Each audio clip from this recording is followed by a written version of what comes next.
എല്ലാ അനുഗ്രഹങ്ങളും ഉണ്ടാകാൻ വേണ്ടി നമുക്ക് ആദ്യമായിട്ട് ഒരു പ്രയറോട് കൂടി സ്റ്റാർട്ട് ചെയ്യാം.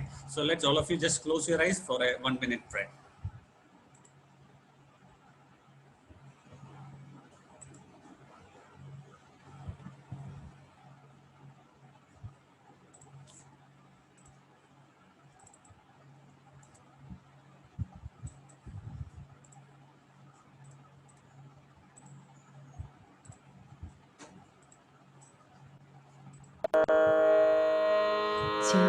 ചിന്തമേറിയ പോവിലും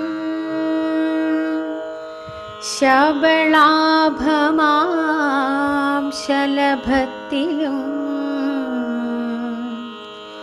സന്തതം കരതാരിയെന്നൊരു ചിത്രചാതുരി കാട്ടിയും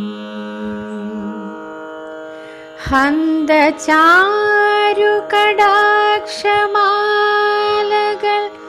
അർക്കരശ്മിയിൽ നീട്ടിയും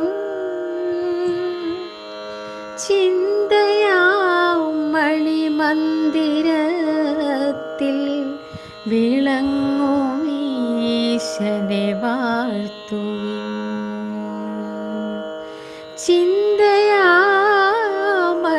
മണിമന്ദിരത്തിൽ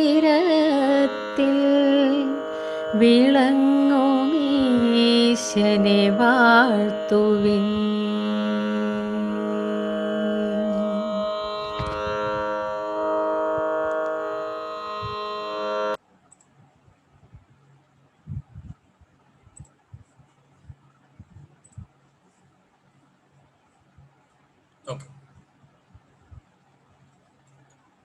Okay, good evening all of you.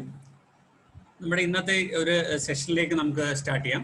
ഈ ഒരു സെഷൻ നമുക്ക് നമ്മുടെ സ്കൂളിലെ 9, 10, +1, +2 സ്റ്റുഡൻസിന് വേണ്ടി ഉള്ള ടോക്ക് വിത്ത് എക്സ്പേർട്സ് എന്ന് പറഞ്ഞ സെഷന്റെ ഒരു ഇനാഗുറേഷൻ ആണ്. ഈ ഒരു ഇനാഗുറേഷൻ അതിന്റെ കൂട്ടത്തിൽ ഒരു സിവിൽ സർവീസ് ഓറിയന്റേഷൻ എന്നുള്ള ഒരു ചെറിയ സെഷൻ, ഈ രണ്ട് കാര്യങ്ങളാണ് നമ്മളിവിടെ പ്ലാൻ ചെയ്തിരിക്കുന്നത്. ഇത് നമുക്ക് 2 പ്ലാറ്റ്ഫോമിലൂടെയാണ് നമ്മളുടെ വ്യൂവേഴ്സ് ഇത് കാണുന്നത്. ഇതൊന്ന് നമ്മളുടെ സൂം പ്ലാറ്റ്ഫോമിലൂടെ നമ്മുടെ കുട്ടികൾ 9, 10, +1, +2 കുട്ടികൾ കാണുന്നുണ്ട്. ഇത് ഫേസ്ബുക്കിലൂടെ നമ്മുടെ പേരൻസും നമ്മുടെ സ്കൂളിന്റെ വെൽവിഷേഴ്സ് ആയിട്ടുള്ള ആളുകളെല്ലാം ഈ ഒരു സെഷൻ അറ്റൻഡ് ചെയ്യുന്നുണ്ട്. അപ്പൊ ആദ്യമായിട്ട് ടോക്ക് വിത്ത് എക്സ്പേർട്സ് എന്ന് പറഞ്ഞ ഈ ഒരു ഇനിഷ്യേറ്റീവ് എന്താണ് എന്നുള്ളതിനെ കുറിച്ചാണ് ഞാൻ ആദ്യമായിട്ട് പറഞ്ഞത്. എല്ലാവർക്കും കേൾക്കാമല്ലോ അല്ലെ? All of you can here me? Okay. Talk with experts എന്ന് പറഞ്ഞ നമ്മുടെ സ്കൂളിന്റെ ഒരു പുതിയ ഇനിഷ്യേറ്റീവ് ആണ്. അപ്പൊ അത് എവിടെ നിന്ന് ആ ഒരു ആശയം തുടങ്ങി എന്ന് ചോദിച്ചാൽ നമ്മൾ എല്ലാവരും കേൾക്കുന്ന ഒരു കാര്യമാണ് അൺഎംപ്ലോയ്മെന്റ് എന്നും എംപ്ലോയബിലിറ്റി സ്കിൽ ഇല്ലായ്മയെന്നും ഒക്കെ ഒത്തിരി കാര്യങ്ങൾ പറയുന്നുണ്ട് അല്ലെ? ഇന്ത്യയിൽ തന്നെ ഏറ്റവും കൂടുതൽ ജനസംഖ്യ ഉള്ള 2ാമത്തെ രാജ്യമാണ് ഇന്ത്യ. അതിൽ ഓരോ വർഷം കൂടുന്തോറും അൺഎംപ്ലോയബിലിറ്റി കൂടിക്കൊണ്ടിരിക്കുന്നു നമ്മൾ എല്ലാവരും കേൾക്കുന്നുണ്ട്. അപ്പം ജോലി ഇല്ലാത്തൊരു സാഹചര്യത്തിനെ കുറിച്ചാണ് അൺഎംപ്ലോയബിലിറ്റി പറയുന്നത്. അപ്പം ആ ഒരു സ്ഥലത്ത് നമ്മൾ പഠിക്കുമ്പോൾ അല്ലെങ്കിൽ പഠനങ്ങൾ കാണിക്കുന്നതെന്ന് പറഞ്ഞാൽ സ്കൂളിൽ നിന്നും കോളേജിൽ നിന്നും ഒക്കെ കുട്ടികൾ പഠിച്ചിറങ്ങുന്ന സമയത്ത് കുട്ടികൾക്ക് ജോലിക്ക് വേണ്ട രീതിയിലുള്ള സ്കിൽസ് ഇല്ല എന്നുള്ളതാണ് ഈ അൺഎംപ്ലോയബിലിറ്റിന്റെ കാരണമായിട്ട് കാണിക്കുന്നത്. അതായത് എംപ്ലോയബിലിറ്റി സ്കിൽ ഇല്ലാത്തതാണ് ഏറ്റവും കൂടുതലായിട്ടുള്ള ഒരു പ്രശ്നമായിട്ട് കാണുന്നത്. അപ്പം ആ അൺഎംപ്ലോയബിലിറ്റി അല്ലെങ്കിൽ എംപ്ലോയബിലിറ്റി സ്കിൽ ഇല്ലാത്തതിനെ അതിനെ ഒന്ന് അഡ്രസ്സ് ചെയ്യാൻ സ്കൂൾ ലെവലിൽ തന്നെ നമുക്ക് എന്ത് ചെയ്യാൻ പറ്റും എന്നുള്ള ഒരു ആശയത്തിന്റെ പുറത്താണ് ടോക്ക് വിത്ത് എക്സ്പേർട്സ് എന്ന് പറഞ്ഞ ആ ഒരു പുതിയ ഇനിഷ്യേറ്റീവ് നമ്മുടെ സ്കൂൾ ചെയ്യുന്നത്.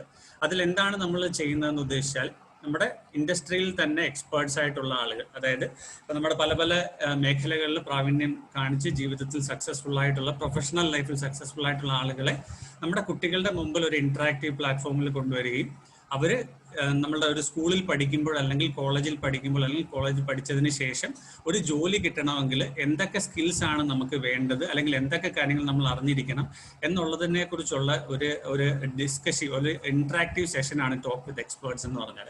അപ്പൊ അങ്ങനെ നമ്മുടെ ഇപ്പം മെയിൻലി അത് നമ്മുടെ സീനിയർ സ്കൂൾ സ്റ്റുഡൻസിന് വേണ്ടി ആയിരിക്കും. 9, 10, +1, +2 ഏറ്റവും സീനിയർ ആയിട്ടുള്ള നമ്മുടെ സ്റ്റുഡൻസിന് വേണ്ടി. അപ്പം അവർക്ക് അവരുടെ മനസ്സിൽ, കുട്ടികളുടെ മനസ്സിലുള്ള ചോദ്യങ്ങൾക്കും അല്ലെങ്കിൽ അവരുടെ ആഗ്രഹങ്ങൾ അല്ലെങ്കിൽ അവരുടെ അംബീഷൻസ് ഒക്കെ സക്സസ്ഫുൾ ആയിട്ട് അവർക്കൊരു ലൈഫിൽ, പ്രൊഫഷണൽ ലൈഫിൽ സക്സസ്ഫുൾ ആകാൻ വേണ്ടി എന്തൊക്കെ കാര്യങ്ങളാണ് വേണ്ടതെന്നുള്ളത് പകർന്നു കൊടുക്കുക എന്നുള്ളതാണ്. That is the importance of today's session. അപ്പൊ അതിന്റെ ഒരു ഇനാഗുറേഷൻ ആണ് ഇന്ന് നടക്കുന്നത്.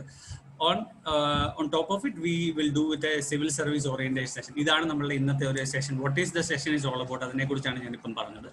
അപ്പൊ അതില് നമുക്കിന്ന് ഗസ്റ്റ് ആയിട്ട് ഉള്ളത് രാഹുൽ രാജീവ് എന്ന് പറഞ്ഞ ഇപ്പോഴത്തെ സിവിൽ സർവീസ് എക്സാമിന് 803 റാങ്ക് നേടിയ എൻ്റെ ഒരു ഫ്രണ്ട് കൂടിയായ രാഹുൽ രാജീവ് ആണ്. അപ്പൊ ഇത് നമുക്ക് ഈ സെഷനിലോട്ട് കടക്കാം. അപ്പൊ സെഷനിൽ ഇതിനു മുമ്പ് വെൽക്കം ചെയ്യുക, ഓരോരുത്തരെയും വെൽക്കം ചെയ്യുക എന്നുള്ളതാണ് എന്നിൽ ഏൽപ്പിച്ചിരിക്കുന്ന ഏറ്റവും first responsibility. So I just want to welcome one by one each and everyone to the session. അപ്പോൾ ആദ്യം ഞാൻ രാഹുലിനെ കുറിച്ച് നിങ്ങളെ ഒന്ന് പരിചയപ്പെടുത്താം. Rahul Rajeev is one of my friend. ഞാൻ പറഞ്ഞ പോലെ എൻ്റെ ഒരു ഫ്രണ്ടാണ്. ഞങ്ങൾ ട്രിവാൻഡ്രത്തെ ടൈം എന്ന് പറഞ്ഞ എൻട്രൻസ് കോച്ചിങ് ഇൻസ്റ്റിറ്റ്യൂട്ടിൽ MBAയുടെ CAT എന്ന് പറഞ്ഞ എക്സാം ആണ്, കോമൺ അഡ്മിഷൻ ടെസ്റ്റ് എന്ന് പറഞ്ഞ എക്സാം പാസ്സായി ഇന്റർവ്യൂ കഴിഞ്ഞിട്ടാണ് നമ്മൾ ഒരു MBAക്ക് നല്ലൊരു കോളേജിൽ അഡ്മിഷൻ കിട്ടണമെങ്കിൽ. അങ്ങനെ CATന്റെ 2 മാസത്തെ കോച്ചിങ്ങിൽ പരിചയപ്പെട്ട ഒരു ഫ്രണ്ട്. അതിന് നേരത്തെ അറിയാം, 2 മാസത്തിലാണ് ഞങ്ങൾ കുറച്ചുകൂടെ അധികമായിട്ട് പരിചയപ്പെട്ടതും. രാഹുൽ ഈസ് ഫ്രം ട്രിവാൻഡ്രത്ത് ആറ്റിങ്ങൽ സ്വദേശിയാണ്. അദ്ദേഹം ഗവൺമെന്റ് എഞ്ചിനീയറിംഗ് കോളേജ് ബാട്ടൺ ഹില്ലിൽ നിന്ന് എഞ്ചിനീയറിംഗ് പാസ്സാവുകയും അതിനുശേഷം CATന്റെ പ്രിപ്പറേഷനിൽ CATന്റെ എക്സാം ക്രാക്ക് ചെയ്തു ഇന്റർവ്യൂ വഴി ഇന്ത്യൻ ഇൻസ്റ്റിറ്റ്യൂട്ട് ഓഫ് മാനേജ്മെന്റ്, നിങ്ങളെല്ലാവരും IIM കേട്ടിട്ടില്ലേ, IIM ഉദയ്പൂരിൽ നിന്ന് അദ്ദേഹം MBA പാസ് ഔട്ടായി. അതിനുശേഷം നിങ്ങൾക്കറിയാം IIM is one of the top institutes in the country and even all over the world also IIMs are considered to be the top 10 institutes all over the world. So he passed out from IIM Udaipur and he got placed in TVS Logistics and one more company called ThinkLink Supply Chain Management. Angane he got placed there. അപ്പോൾ 4 വർഷം ആ കമ്പനികളിൽ ജോലി ചെയ്തിട്ട് 2017 അദ്ദേഹം ജോലി resign ചെയ്യും. അത് ആ ഒരു സമയത്താണ് രാഹുൽ എൻ്റെ മനസ്സിൽ ഒരു സിവിൽ സർവീസ് എന്ന് പറഞ്ഞൊരു ഡ്രീം ഉണ്ടായത്. അതിനെക്കുറിച്ചൊക്കെ രാഹുൽ സാർ നമ്മളോട് സംസാരിക്കും, നിങ്ങൾ ഓരോരുത്തരോട് സംസാരിക്കും, നിങ്ങളുടെ സംശയങ്ങൾക്ക് മറുപടി പറയും. പക്ഷേ 2017 അദ്ദേഹത്തിന്റെ മനസ്സിലൂടെ അങ്ങനെ ഒരു ആഗ്രഹം പോവുകയും ജോലി റിസൈൻ ചെയ്ത എല്ലാ ജോലി, അതായത് IIMൽ നിന്നുള്ള ഒരു നല്ലൊരു ഹൈ പ്രൊഫൈൽ ജോലിയാണ് അദ്ദേഹം ചെയ്തുകൊണ്ടിരുന്നത്. Even close to 1 lakh salary ഒരു മാസം വാങ്ങിച്ചുകൊണ്ടിരിക്കുന്ന ജോലി അദ്ദേഹം റിസൈൻ ചെയ്യുകയും he wanted to prepare for civil service. അങ്ങനെ 2 വർഷം 2017-18, 2018-19 ഈ 2 വർഷം അദ്ദേഹം സിവിൽ സർവീസിന് വേണ്ടി ഡെഡിക്കേറ്റഡ് ആയിട്ട് പ്രിപ്പയർ ചെയ്തു. ട്രിവാൻഡ്രത്താണ് അദ്ദേഹം കോച്ചിങ്ങിന് പോയത്. അതിനെക്കുറിച്ചൊക്കെ വിശദമായിട്ട് അദ്ദേഹം പറയും. അങ്ങനെ ഈ കഴിഞ്ഞ 2019 സിവിൽ സർവീസ് എക്സാമിന്റെ പ്രിലിംസും മെയിൻസും ഇന്റർവ്യൂവും ക്രാക്ക് ചെയ്ത് ഓൾ ഇന്ത്യ ബേസിസിൽ 803 റാങ്ക് വാങ്ങിച്ച എൻ്റെ സുഹൃത്തായ രാഹുൽ രാജീവ് ആണ് ഇന്ന് നമ്മളോട് ഡിസ്കഷന് വേണ്ടി ഫസ്റ്റ് ടോക്ക് വിത്ത് എക്സ്പെർട്ട് ഷോയിൽ വന്നിരിക്കുന്നത്. So I want to welcome Rahul Rajeev to the show. Rahul, welcome to this session. Oh, thank you a lot. Yeah. On behalf of the entire school community, I want to welcome Rahul. Next ഞാൻ introduce ചെയ്യുന്നത് academic എന്ന് പറഞ്ഞ ഓർഗനൈസേഷനെയാണ്. Academic എന്ന് പറഞ്ഞ organisation രാഹുലിനെ പോലെ civil service aspirants ആയിട്ടുള്ള കുറച്ച് യങ് ബ്ലഡ്സ് സ്റ്റാർട്ട് ചെയ്ത ഒരു ഓർഗനൈസേഷനാണ്. അതിന്റെ 2 co-founders നമ്മൾ ഇന്നത്തെ ഈ ഒരു സെഷനിൽ ജോയിൻ ചെയ്തിട്ടുണ്ട്. One is Shruti T and other is Joel Thomas. ഈ 2 co-founders നമ്മുടെ ഈ കൂടെ ഉണ്ടാവും. അക്കാഡമിക്കിനെ കുറിച്ച് ജസ്റ്റ് ഒരു വാക്കുകൂടെ പറഞ്ഞിട്ട് ഞാൻ ബാക്കിയുള്ള കാര്യം പറയാം. അക്കാഡമിക്കിന്റെ ഡ്രീം അല്ലെങ്കിൽ ദ വിഷൻ എന്ന് പറഞ്ഞാൽ സ്കൂൾ ലെവലിൽ നിങ്ങൾക്ക് കുട്ടികൾക്ക് ഓരോരുത്തർക്കും അറിയാം. ഞാൻ പേരൻസോട് ഉള്ളതുകൊണ്ടാണ് ഇങ്ങനത്തെ ഒരു വിശദമായിട്ട് കാര്യങ്ങൾ പറയുന്നത്. ഇപ്പൊ സ്കൂൾ തലത്തിൽ നമ്മൾ ചെയ്യുന്ന എന്താ, നമ്മൾ കുറേ കാര്യങ്ങൾ കാണാതെ പഠിക്കും, നമ്മൾ കുറച്ച് പരീക്ഷയ്ക്ക് വരും, പരീക്ഷയ്ക്ക് എഴുതും, അങ്ങനെ ഒരു രീതിയിലാണ് അല്ലേ. പക്ഷെ കാണാതെ പഠിക്കുന്നതിനപ്പുറത്തായിട്ട് നമുക്ക് ആക്ച്വലി സ്കൂൾ ലെവലിലുള്ള എല്ലാ കാര്യങ്ങളും നമുക്ക് മനസ്സിലാക്കി പഠിക്കാൻ പറ്റും. മനസ്സിലാക്കി മാത്രമല്ല അത് റിലേറ്റ് ചെയ്യാൻ പറ്റും, ഡേ ടു ഡേ കാര്യങ്ങളായിട്ട് റിലേറ്റ് ചെയ്യാൻ പറ്റും. അങ്ങനെ പല കാര്യങ്ങളും നമുക്ക് സ്കൂളിൽ പഠിക്കുന്ന കാര്യങ്ങൾ നമുക്ക് യൂസ്ഫുൾ ആയിട്ട് ഉപയോഗിക്കാം. അത് മാത്രമല്ല, ഇപ്പം രാഹുൽ സാറൊക്കെ പറയുന്ന ഒരു കാര്യമുണ്ട്, നമ്മുടെ NCERT ബുക്കുകളൊക്കെയാണ് ഏറ്റവും കൂടുതൽ ഒരു ബൈബിളായിട്ട് എല്ലാ സിവിൽ സർവീസ് അല്ലെങ്കിൽ ഏത് UPSC അല്ലെങ്കിൽ any competitive exams, the Bible is the NCERT text books. നമ്മൾ ഈ സ്കൂളിൽ പഠിക്കുന്ന NCERT ബുക്കുകളാണ് അതിന്റെ ബേസ്. അപ്പം അങ്ങനത്തെ ഒരു ഗ്യാപ്പ് ഉണ്ട്. അതായത് നമ്മുടെ കുട്ടികൾ കാണാതെ പഠിക്കുന്ന ഒരു സ്വഭാവം ഉണ്ട്, അപ്പം ഒന്നും മനസ്സിലാക്കി പഠിക്കാതെ. അപ്പം അങ്ങനെ അത് മാത്രമല്ല, കുറച്ച് സിവിക് സെൻസ്, അതായത് നമ്മളുടെ സൊസൈറ്റിയെ കുറിച്ചും ഒക്കെയുള്ള ഒരു അവയർനെസ്സും അങ്ങനത്തെ കുറച്ച് സ്കിൽസ് കാര്യങ്ങളൊക്കെ ഉണ്ട്. അതൊക്കെ മിസ്സിംഗ് ആയിട്ടാണ് ഇപ്പം ആക്ച്വലി സ്കൂൾ സ്റ്റുഡൻസ് ഇപ്പം പാസ് ഔട്ട് ആണ് സ്കൂളിൽ നിന്ന് കോളേജുകളിലോട്ട് പോകുന്നത്. അപ്പം അക്കാഡമിക്കിന്റെ ഒബ്ജക്റ്റീവ് എന്ന് പറഞ്ഞാൽ അങ്ങനെയുള്ള കുറച്ച് സ്കിൽസ്, മിസ്സിംഗ് ആയിട്ടുള്ള സ്കിൽസ് കുട്ടികളിലോട്ട് എത്തിക്കുക എന്നുള്ളതാണ് അക്കാഡമിക്കിന്റെ main vision. And they also want to be a mentor to the students. Students. അതായത് ഒരു പ്രൊഫൈൽ ഒരു കരിയറിലോട്ട് പോകുന്ന സമയത്ത് ഒരു ഗൈഡ് ആൻഡ് എ മെന്റർ ആകുക എന്നുള്ളതാണ് അക്കാഡമിക്കിന്റെ ഒരു ലക്ഷ്യം. ആ ഒരു ലക്ഷ്യത്തിൽ നമ്മുടെ സ്കൂളിൽ ഇന്ന് അക്കാഡമിക് നമ്മുടെ കൂടെയുണ്ട്. ഈ ഒരു സെഷൻ രാഹുൽ സാറുമായിട്ടുള്ള സെഷൻ ഓർഗനൈസ് ചെയ്യാൻ നമ്മളെ ഹെൽപ്പ് ചെയ്തതും അക്കാഡമിക് ആണ്. So the co-founders Shruti and Joel Thomas, I want to welcome both of them to this session. Welcome Shruti and Joel to our school and to the session. Thank you, sir. Okay. Next എനിക്ക് welcome ചെയ്യാനുള്ള എൻ്റെ dear പേരൻസിനെയാണ്. സ്കൂളിനെ വിശ്വസിച്ച് നിങ്ങൾ ഓരോരുത്തരെയും നമ്മുടെ സ്കൂളിൽ join ചെയ്യിച്ച എൻ്റെ ഓരോ പേരൻസിനെയും നമ്മുടെ സ്കൂളിൻ്റെ പേരിൽ ഞാൻ ഈ സെഷന് വേണ്ടി വെൽക്കം ചെയ്യുകയാണ്. Then next the main thing is the students അല്ലെ. നിങ്ങൾക്ക് വേണ്ടിയാണ് ഈ ഒരു സെഷൻ ഇവിടെ അറേഞ്ച് ചെയ്തിരിക്കുന്നത്. അപ്പം നിങ്ങളുടെ മനസ്സിലുള്ള ചോദ്യങ്ങൾക്കും അല്ലെങ്കിൽ നിങ്ങളിലൊരു ഡ്രീം കാണിക്കാൻ ഒന്ന് പ്രേരിപ്പിക്കുക എന്നുള്ളതാണ് ഈ സെഷന്റെ ഏറ്റവും വലിയ ഒബ്ജക്റ്റീവ് എന്ന് പറയുന്നത്. അപ്പം ഈ ഒരു സെഷൻ ഏറ്റവും നല്ല രീതിയിൽ അറ്റൻഡ് ചെയ്യാൻ വന്ന എൻ്റെ മുമ്പിലുള്ള 124 അല്ലെങ്കിൽ 100 പാർട്ടിസിപ്പൻസ് ആയിട്ടുള്ള എൻ്റെ സ്റ്റുഡൻസിനെയാണ് നെക്സ്റ്റ് വെൽക്കം ചെയ്യുന്നത്. The most important people in today's session. I welcome all the students, all of you to this wonderful session. Welcome all of you. Next, I want to welcome my team. നമ്മുടെ saint Gregorios team മെമ്പേഴ്സിനെയാണ് next welcome ചെയ്യാൻ. നമ്മുടെ teachers ഉണ്ട്, non teaching staff ഉണ്ട്, principals ഉണ്ട്, vice principals ഉണ്ട്. അങ്ങനെ entire team of saint Gregorios also I want to welcome. Then last but not the least, I want to welcome all the well wishers. സ്കൂളിൻ്റെ എല്ലാ well വിഷേഴ്സിനെയും ഞാൻ ഈ സെഷന് വേണ്ടി വെൽക്കം ചെയ്യാണ്. ഫേസ്ബുക്കിലൂടെയും മറ്റുള്ള പ്ലാറ്റ്ഫോമിലൂടെയും എന്നെ കേൾക്കുന്ന അല്ലെങ്കിൽ ഈ സെഷൻ അറ്റൻഡ് ചെയ്യുന്ന സ്കൂളിൻ്റെ എല്ലാ വെൽ വിഷേഴ്സിനെയും ഞാൻ സ്കൂളിൻ്റെ പേരിലും എൻ്റെ പേരിലും ഈ ഒരു സെഷന് വേണ്ടി വെൽക്കം ചെയ്യാണ്. Welcome all of you to the session. ഇനിയും നമ്മളെ സെഷനിലോട്ട് കടക്കാണ്. അധികം നമ്മൾ ഒന്നും വലിച്ചു നീട്ടാതെ ഏറ്റവും ക്രിസ്പായിട്ടും നിങ്ങൾക്ക് ഓരോരുത്തർക്കും മനസ്സിലാവുന്ന രീതിയിൽ ഈ ഒരു സെഷൻ പ്ലാൻ ചെയ്തിരിക്കുകയാണ്. Next I want to invite Shruti. Shruti actually അക്കാഡമിക്കിനെ കുറിച്ചും അല്ലെങ്കിൽ സിവിൽ സർവീസിനെ കുറിച്ചും ചെറിയൊരു ഇൻട്രൊഡക്ഷൻ നിങ്ങൾക്ക് തരും. അതായത് എന്താണ് സിവിൽ സർവീസ്, അല്ലെങ്കിൽ എന്താണ് ഒരു കോമ്പറ്റേറ്റീവ് എക്സാംസ്, അല്ലെങ്കിൽ ബേസിക് ആയിട്ട് സ്കൂളിൽ നിൽക്കുന്ന സമയത്ത് അല്ലെങ്കിൽ സ്കൂളിലുള്ള സമയത്ത് നിങ്ങളിൽ എന്തൊക്കെ കഴിവുകളാണ് വേണ്ടത്, അല്ലെങ്കിൽ സിവിൽ സർവീസ് ഡ്രീം ആയിട്ടുള്ള ഒരാൾക്ക് എന്തൊക്കെ കാര്യങ്ങൾ ഒരു സ്കൂൾ ലെവൽ തന്നെ ശ്രദ്ധിക്കാം, ഇങ്ങനെയുള്ള കുറച്ച് കാര്യങ്ങളെ കുറിച്ച് ശ്രുതി മാം നമുക്ക് എക്സ്പ്ലെയിൻ ചെയ്ത് തരും. അതിനുശേഷം നമുക്ക് രാഹുൽ സാറിന്റെ സെഷനിലോട്ട് കിടക്കാം. Okay, I welcome Shruti. Shruti, all yes, yours. sir. Yes. Yeah. Okay. Thank you so much, sir. So, thanks. Hello everyone. I think I'm audible to you all. So, myself Shruti. Sir, പറഞ്ഞപോലെ ഞങ്ങൾ അക്കാഡമിക്കിന്റെ co-founders ആണ്. So, അക്കാഡമിക്കിനെ പറ്റിയിട്ട് already sir ഒരു brief introduction നിങ്ങൾക്ക് തന്നിട്ടുണ്ട്. Academic ഞങ്ങൾ ഉദ്ദേശിക്കുന്ന vision clear ആയിട്ട് തന്നെ സർ കൺവേ ചെയ്തു.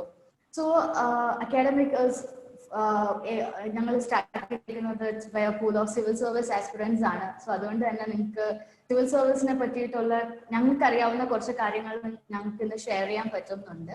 സോ നമ്മളിപ്പം ഇന്ന് എല്ലാവരും ഇവിടെ ഈ ഒരു സെഷൻ അറ്റൻഡ് ചെയ്യുന്നത് ഓറിയന്റേഷൻ ടു സിവിൽ സർവീസ് തന്നെയാണ്, ഇന്ററാക്റ്റീവ് സെഷൻ ആണ്. Okay, so I'll directly move into civil service എന്താണെന്നുള്ളൊരു കാര്യം ഞാൻ ആദ്യം തന്നെ പറഞ്ഞു തരാം. Okay, so I hope everyone know what civil service അല്ലേ. നിങ്ങൾ എപ്പോഴും കാണുന്നതാണ്, ഈ അടുത്ത് തന്നെയാണ് റിസൾട്ട് വന്നത്. സോ നിങ്ങളപ്പം ശ്രദ്ധിച്ചിട്ടുണ്ടാവും ഓൾ ഹെഡ്ലൈൻസ് എല്ലാത്തിലും സിവിൽ സർവീസിനെ പറ്റിയിട്ടാണ് പറഞ്ഞുകൊണ്ടിരിക്കുന്നത്. So what exactly is civil service? എന്താണ് civil service? what differentiate it from other career? നമുക്ക് മെഡിസിൻ ഉണ്ട്, ഡോക്ടർ, എഞ്ചിനീയർ, ലൈക്ക് വൈസ് അതുപോലെ തന്നെ ഉള്ളൊരു വേറൊരു ഓപ്ഷനാണ് ഇത് സിവിൽ സർവന്റ് എന്നുള്ളത് അല്ലേ. സോ ഡിഫറൻഷിയേറ്റ് സിവിൽ സർവീസ് അല്ലെങ്കിൽ പ്രൊഫഷൻ ഡിഫറൻഷിയേറ്റ് ചെയ്യുന്ന കാര്യം എന്താണെന്ന് വെച്ചാൽ this is one of the Nobel profession. Okay, നമ്മൾ ഗവൺമെന്റിന്റെ പവർ ഏജൻസി ആയിട്ടാണ് സിവിൽ സർവൻസ് വർക്ക് ചെയ്യുന്നത്. ഗവൺമെന്റ് ഫ്രെയിം ചെയ്യുന്ന എല്ലാ ലോസും എക്സിക്യൂട്ട് ചെയ്യുന്ന ഒരു വിങ് ആണ് സിവിൽ സർവൻസ് എന്ന് പറയുന്നത്. ഓക്കെ, സോ നമുക്ക് നമ്മുടെ സൊസൈറ്റിയുടെ വെൽഫെയറിന് വേണ്ടിയിട്ട് നേരിട്ട് ഇറങ്ങി വർക്ക് ചെയ്യാൻ പറ്റുന്ന ഒരു പ്രൊഫഷൻ എന്ന് പറയുന്നതാണ് civil service. So there are certain jobs where you have a lot of responsibilities. ഒരുപാട് റെസ്പോൺസിബിലിറ്റീസ് വരുന്നതുണ്ടാവും. ചിലതിനകത്ത് കുറെ, പക്ഷെ നിങ്ങൾക്ക് അതിനൊരു പവർ എന്നൊരു കാര്യം ഉണ്ടാവില്ല. പക്ഷെ ചില ജോബ് പ്രൊഫൈൽ എന്ന് പറയുമ്പോൾ ലോഡ് ഓഫ് ഒരുപാട് പവർ ഉണ്ടാവും, പക്ഷെ that comes with little responsibility. But civil service എന്ന് പറയുന്നത് along with power a lot of responsibility come with it. Government കൊണ്ടുവരുന്ന കാര്യങ്ങൾ, ഗവൺമെന്റ് നിങ്ങൾ പൊളിറ്റിക്സ് ക്ലാസ്സിലൊക്കെ പഠിച്ചിട്ടുണ്ടാവും, ഫ്രെയിം ചെയ്യുന്നതും കാര്യങ്ങളും ഒക്കെ. ഈവൻ ഡ്യൂറിങ് കൊറോണ ടൈം അല്ലേ, കൊറോണ ടൈമിൽ ഒരുപാട് നമ്മുടെ ചീഫ് മിനിസ്റ്റർ മീറ്റിംഗിൽ ഒരുപാട് കാര്യങ്ങൾ പറയുന്നുണ്ട്, ഇങ്ങനെ ചെയ്യണം അങ്ങനെ ചെയ്യണം എന്നൊക്കെ. അപ്പൊ അതെല്ലാം എക്സിക്യൂട്ട് ചെയ്യാൻ മുന്നിൽ നിൽക്കുന്ന നമ്മുടെ എക്സിക്യൂട്ടീവ് വിങ് അല്ലെങ്കിൽ ബ്യൂറോക്രസി ആണ് we call them as the civil servants. Okay, so this is civil service എന്ന് പറയുമ്പോൾ ഇതാണ് സിവിൽ സർവീസ് എന്ന് പറയുന്നത്. ഓക്കെ, സോ പിന്നെ പറയുകയാണെങ്കിൽ സിവിൽ സർവീസിനെ പറ്റിയിട്ട് ഒരു തെറ്റായ കുറച്ച് ധാരണകളുണ്ട്. തെറ്റായതല്ല, പക്ഷെ എന്നാലും to an extent it's a truth. കാരണം സിവിൽ സർവീസ് എനിക്ക് പറ്റുമോ, എല്ലാവർക്കും ഉള്ളൊരു ഡൗട്ടാണ്. അത് ഭയങ്കര ഒരു എലൈറ്റ് പ്രൊഫഷൻ അല്ലേ, ഭയങ്കര ടഫസ്റ്റ് എക്സാം അല്ലേ, ഓക്കെ ഞാനൊരു average student, I won't be able to crack it, അങ്ങനെയൊക്കെ കുറെ നമുക്കുണ്ട്, ചിന്തയുണ്ട്, നമുക്ക് എല്ലാവർക്കും ഉണ്ട്. ഈവൻ ഞാനും സ്കൂളിൽ പഠിക്കുമ്പോഴാണെങ്കിലും എനിക്കും ഭയങ്കരമായിട്ടുള്ളതായിരുന്നു, എനിക്ക് ഭയങ്കര ആഗ്രഹം ഉണ്ടായിരുന്നു സിവിൽ സർവീസിൽ പോകാനായിട്ട്. പക്ഷെ അപ്പം will I be able to do it, അങ്ങനെ ഒരു ഡൗട്ട് എനിക്ക് എപ്പോഴും ഉണ്ടായിരുന്നു.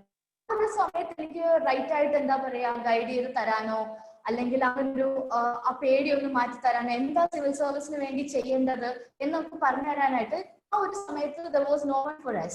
പക്ഷെ I think you guys are privileged to be in a school where നിങ്ങൾക്ക് ഈ ഒരു ടോക്ക് വിത്ത് എക്സ്പേർട്സ് പറയുന്നത് വണ്ടർഫുൾ ഇനിഷ്യേറ്റീവ്. കാരണം ഓരോ കരിയർ ഫീൽഡിൽ നിന്ന് ആൾക്കാരെ കൊണ്ടുവരുന്നു, അത് പറഞ്ഞു തരുന്നു നിങ്ങൾക്ക്. So that's A wonderful initiative. And അതിൽ ഇന്ന് നമ്മൾ സിവിൽ സർവീസിന്റെ ഡീറ്റെയിൽഡ് ആയിട്ട് നിങ്ങൾക്ക് രാഹുൽ സാർ കുറച്ച് കഴിയുമ്പോഴത്തേക്കും ഡീറ്റെയിൽസ് പറഞ്ഞു. ഇപ്പൊ ഞാൻ പറഞ്ഞു വന്നതെന്ന് വെച്ച് കഴിഞ്ഞാല് നമ്മള് സ്കൂൾ ലെവൽ സിവിൽ സർവീസ് എന്ന് പറയുന്നത് yes it is one of the toughest exam ആണ്. Okay, lakhs of people appear for it and like ഒരു 1000 സീറ്റ്സ് വേക്കൻസി ആണ് അതിലുള്ളത്. അപ്പൊ lakhs of people appear for it with thorough preparation. അപ്പൊ അത് ക്രാക്ക് ചെയ്യുക എന്ന് പറയുന്നത് it is difficult. Yes it's difficult, but ഏതൊരു എക്സാമും നമ്മൾ ക്രാക്ക് ചെയ്യണമെങ്കിൽ ക്രാക്ക് ചെയ്യാൻ പറ്റും. ഏതൊരു എക്സാമും നമുക്ക് ക്രാക്ക് ചെയ്യാൻ പറ്റും വെൻ നമുക്ക് അതിനോട് റൈറ്റ് ആയിട്ട് ഒരു പെർസിയവറൻസ് ഉണ്ടെങ്കിൽ, നമ്മൾ അതിനു വേണ്ടി റൈറ്റ് എഫേർട്ട് ഇടുമ്പോഴത്തേക്കും നമുക്കത് ക്രാക്ക് ചെയ്യാൻ വേണ്ടിയിട്ട് പറ്റും. ആൻഡ് ഓൾസോ നമ്മൾ ഹാർഡ് വർക്ക് മാത്രം ചെയ്തുകൊണ്ടിരിക്കുക, വെറുതെ കുറെ ടെക്സ്റ്റ് പഠിക്കുന്നു, you are learning a lot of things, you need to do smart work also. Okay, നമ്മൾ പഠിക്കുന്ന കാര്യങ്ങൾ കണക്ട് ചെയ്തിരിക്കുക. ഏറ്റവും ബേസ് വരുന്നത് സ്കൂൾ ലെവലിലാണ്. നിങ്ങൾ സ്കൂളിൽ തൊട്ട് if you connect everything and study things, നിങ്ങൾക്ക് ഏതൊരു എക്സാമും ക്രാക്ക് ചെയ്യാം. അതുപോലെ തന്നെ civil service is one option for you. Okay, civil സർവീസിന്റെ ഫൗണ്ടേഷൻ ഇരിക്കുന്നത് സ്കൂളിലാണ്. റൈറ്റ് ആയിട്ട് നിങ്ങൾക്ക് അതിനൊരു ഗൈഡൻസ് കിട്ടുവാണെങ്കിൽ നിങ്ങൾക്കത് എന്താ പറയാ, നിങ്ങളുടെ ഡൗട്ട്സ് ഒക്കെ ക്ലിയർ ചെയ്ത് നിങ്ങളുടെ സ്കൂളിൽ തന്നെ അതിന്റെ ഓപ്പർച്യൂണിറ്റി നിങ്ങൾക്ക് തരുന്നുണ്ട്. സോ നിങ്ങൾക്ക് ഡൗട്ട്സും കാര്യങ്ങളും ഒക്കെ ക്ലിയർ ചെയ്ത് നിങ്ങൾക്ക് മുന്നോട്ട് പോകാൻ വേണ്ടി പറ്റും. സിവിൽ സർവീസ് എന്നുള്ള ഒരു ഔട്ട്ലെറ്റിലേക്ക് നിങ്ങൾക്ക് എത്താൻ വേണ്ടിയിട്ട് പറ്റും. ഓക്കെ, സിവിൽ സർവീസിന് സിവിൽ സർവീസ് ജേർണി എന്ന് പറയുന്നതെന്ന് വെച്ചാൽ നമുക്ക് ഒരുപാട് നമ്മളിൽ തന്നെ പേഴ്സണാലിറ്റി ചേഞ്ച് കൊണ്ടുവരും. ഓക്കെ, സോ നമ്മളൊരു ഓൾ ഓഫ് എ സഡൻ അല്ല നമുക്കൊരു ചേഞ്ച് വരുന്നത്. It happens gradually. അത് നമുക്ക് സ്കൂൾ ലെവൽ തൊട്ടേ അത് നമുക്ക് ബിൽഡ് ചെയ്തുകൊണ്ട് കൊണ്ടുവരാൻ വേണ്ടി പറ്റും. Okay, there are certain skills which is required for all careers. അത് നിങ്ങൾക്ക് സ്കൂൾ ലെവൽ തൊട്ടേ ബിൽഡ് ചെയ്യാൻ വേണ്ടി പറ്റും. Like your communication, your thinking ability, reading newspaper, getting aware about what is happening around. So ഈ കാര്യങ്ങളൊക്കെ തന്നെയാണ് സിവിൽ സർവീസിന് വേണ്ടത്. Okay, so all you need to put a little more effort, little extra direction so that നിങ്ങൾക്ക് civil service crack ചെയ്യാൻ വേണ്ടിയിട്ട് പറ്റും. Okay, അത് ബെറ്റർ ആയിട്ട് നിങ്ങൾക്ക് രാഹുൽ സാർ നിങ്ങൾക്ക് ഡീറ്റെയിൽഡ് ആയിട്ട് കാര്യങ്ങൾ പറഞ്ഞു തരും. ഞാൻ ജസ്റ്റ് ഒരു ബ്രീഫ് ആയിട്ട് കാര്യങ്ങൾ പറഞ്ഞു എന്നേ ഉള്ളൂ. അതുപോലെ തന്നെ നിങ്ങൾ പഠിക്കുന്ന സമയത്ത് you should always stay focused, motivated ആയിരിക്കണം. നമുക്ക് ups and down, civil service എന്ന് പറയുന്നത് ഇത്രയും ഗ്ലോറിഫൈ ചെയ്ത് കാണിക്കുന്ന ഒരു സർവീസ് ആകുമ്പോൾ തന്നെ അതിലോട്ട് എത്താൻ വേണ്ടിയിട്ട് it's not an easy path. They go through different stages. ഒരുപാട് അപ്സ് ആൻഡ് ഡൗൺസ് ഉണ്ടാവും, ബട്ട് സ്റ്റിൽ ദേ ഫീൽ അവർ തന്നെ മോട്ടിവേറ്റഡ് ആയി നിന്നിട്ടാണ് അതിലോട്ട് എത്തുന്നത്. Okay, it's a tough exam. പക്ഷെ ഞാൻ പറഞ്ഞ പോലെ തന്നെ ടഫ് എക്സാം എന്ന് പറഞ്ഞാൽ നിങ്ങളെ പേടിപ്പിക്കുമല്ല. ഏതൊരു എക്സാം പോലെ ടഫാണ്, പക്ഷെ നമ്മൾ പഠിച്ചു കഴിഞ്ഞാൽ എത്താൻ പറ്റും എന്നുള്ളതിന്റെ ഒരു എന്താ പറയാ എക്സാമ്പിൾ ആണ് നിങ്ങൾക്ക് ഇന്ന് നിങ്ങളുടെ അടുത്ത് സംസാരിക്കാൻ വേണ്ടി വരുന്നത്.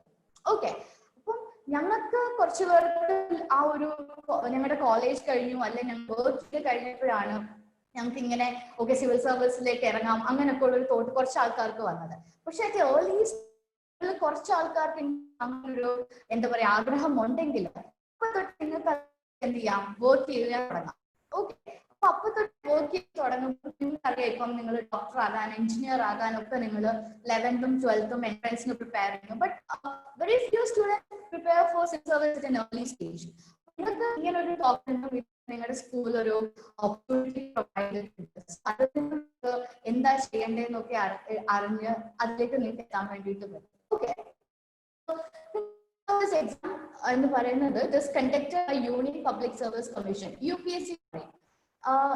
എല്ലാം PSC കേട്ടിട്ടുണ്ടല്ലേ? PSC ന്യൂസ് പേപ്പറിൽ ഇടയ്ക്കിടയ്ക്ക് വരാറുണ്ട്. PSC എന്നുള്ളത് പബ്ലിക് സർവീസ് കമ്മീഷൻ. എല്ലാ സ്റ്റേറ്റ്സിനും എന്തുണ്ട്? ഓരോ പബ്ലിക് സർവീസ് കമ്മീഷൻസ് ഉണ്ട്. സോ ആ സ്റ്റേറ്റിലേക്ക് വേണ്ട എക്സാംസ് കണ്ടക്ട് ചെയ്യുന്നതാണ് PSC.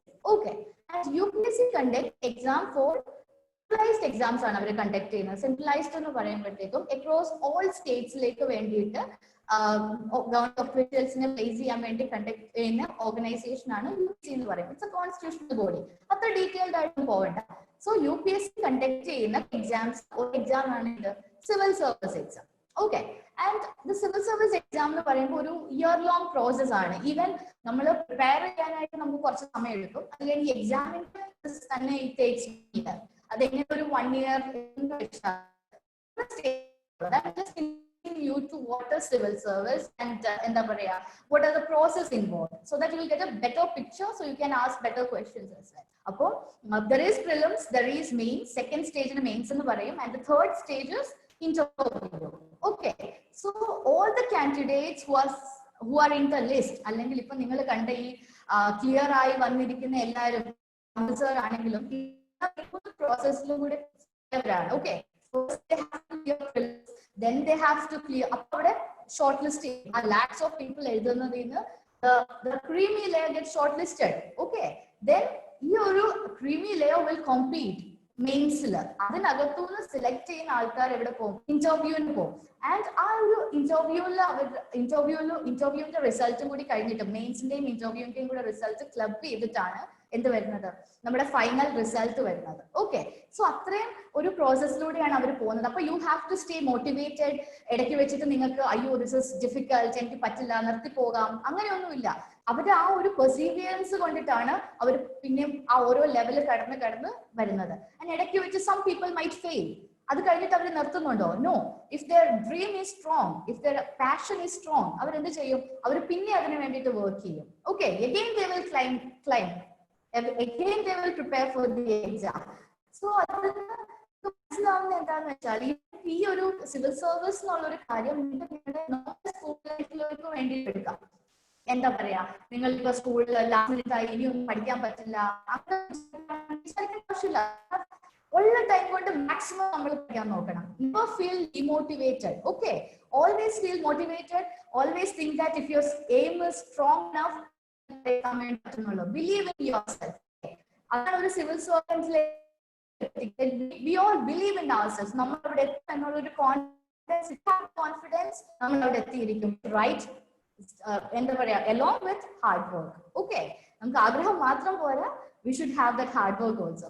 Okay, so this is ഇതൊക്കെയാണ് സിവിൽ സർവീസിന്റെ ഒരു ഇൻ ജനറൽ കാര്യങ്ങൾ പറയുകയാണെങ്കിലും ഞാൻ കുറച്ച് ജനറലിസ്റ്റിക് ആയിട്ടാണ് പറഞ്ഞത്. സിവിൽ സർവീസിലോട്ട് അധികം അങ്ങോട്ട് വന്നില്ല. ലൈക്ക് ഏതൊരു സ്റ്റുഡന്റിനും എന്താ പറയാ എക്സൽ ചെയ്യാൻ പറ്റുന്നതാണെന്നുള്ള കാര്യമാണ് ഞാൻ കൺവേ ചെയ്യാൻ ഉദ്ദേശിച്ചത്. ഒരിക്കലും വിചാരിക്കരുത് ക്ലാസ് ടോപ്പേഴ്സിന് മാത്രമാണ് സിവിൽ സർവീസ് പറ്റുള്ളൂ, ലൈക്ക് എനിക്ക് ഇച്ചിരി മാർക്ക് കുറവാണ്, എനിക്ക് പറ്റില്ല.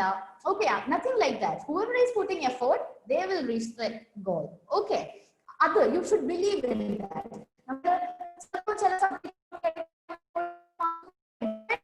സ്കൂളിൽ പഠിക്കുമ്പോൾ that will definitely happen. പക്ഷെ നിങ്ങൾക്കൊരു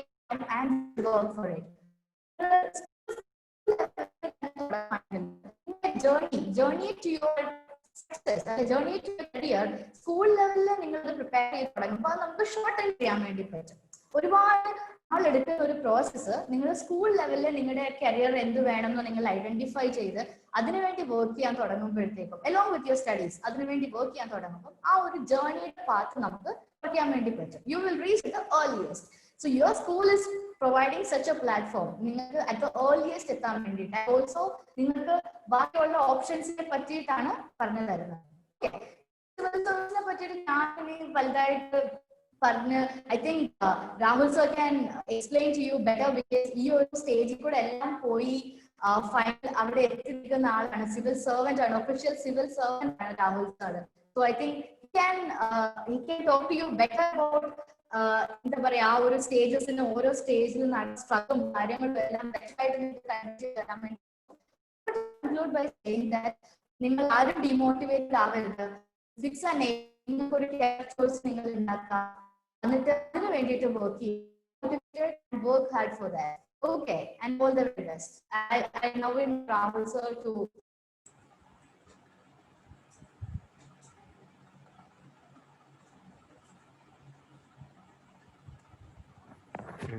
Okay, Rahul. Yeah, hello, hi everyone. കേൾക്കാലോ അല്ലേ എല്ലാവർക്കും? കേൾക്കാലോ?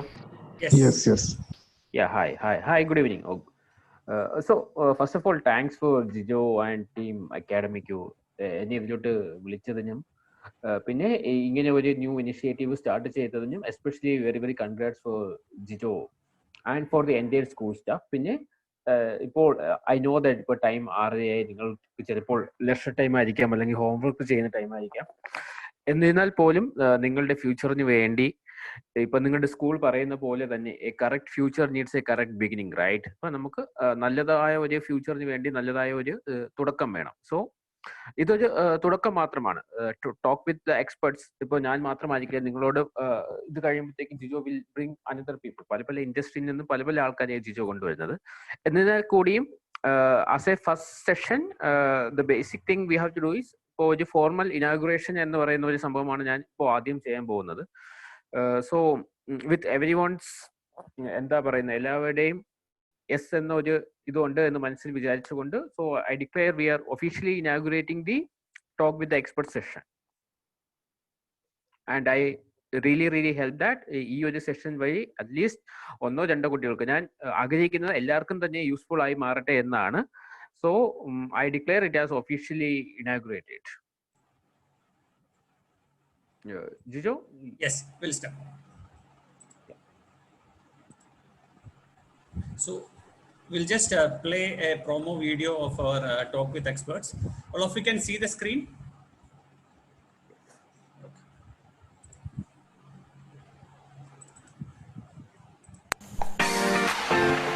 നമ്മുടെ ജീവിതം എന്നത് നമ്മുടെ മനസ്സിന്റെ സൃഷ്ടിയാണ്.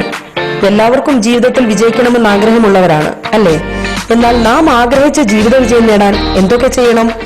ഈ ഒരു ക്ലാരിറ്റി ഇല്ലായ്മയാണ് എല്ലാവരുടെയും പ്രശ്നം. എന്നാൽ saint Gregorios central school Karunagappally ഈ വിഷയത്തിൽ ഒരു ഇനിഷ്യേറ്റീവ് എടുക്കുകയാണ്, which is A live interactive session with professional experts, talk with experts എന്ന പേരിൽ. ഈ ഒരു സെഷനിലൂടെ നമ്മുടെ സ്കൂളിലെ മുതിർന്ന കുട്ടികൾക്ക് ഒരു ലൈവ് ഇന്ററാക്ഷൻ നടത്തുകയാണ്, അതും പ്രൊഫഷണൽ എക്സ്പേർട്സുമായി. ഈ ഒരു ഇന്ററാക്ഷനിലൂടെ നമ്മുടെ കുട്ടികളിൽ ആത്മവിശ്വാസം വളർത്തി അവരുടെ ലക്ഷ്യത്തിലേക്ക് ഒരു പടി മുന്നേറാൻ കഴിഞ്ഞാൽ ഞങ്ങൾ കൃതാർത്ഥരായി. ഈ ഒരു ലൈവ് ഇന്ററാക്റ്റീവ് സെഷന്റെ ഔപചാരികമായ ഉദ്ഘാടനം ഈ വരുന്ന തിങ്കളാഴ്ച ഓഗസ്റ്റ് 24 തീയതി വൈകിട്ട് 6:30 നടക്കുകയാണ്. ഈ സതുദ്യമത്തിന് എല്ലാ രക്ഷിതാക്കളുടെയും പിന്തുണയും സഹകരണവും ഞങ്ങളോടൊപ്പം ഉണ്ടാവണമെന്ന് ആഗ്രഹിക്കുന്നു. എല്ലാ കുട്ടികൾക്കും ഇതൊരു നല്ല അനുഭവമായിരിക്കട്ടെ എന്ന് ആശംസിക്കുന്നു. So dear students, identify the obstacles on your ways, find supporting resources, execute your aim with a detailed plan and attain success in your life. Wishing you all the best.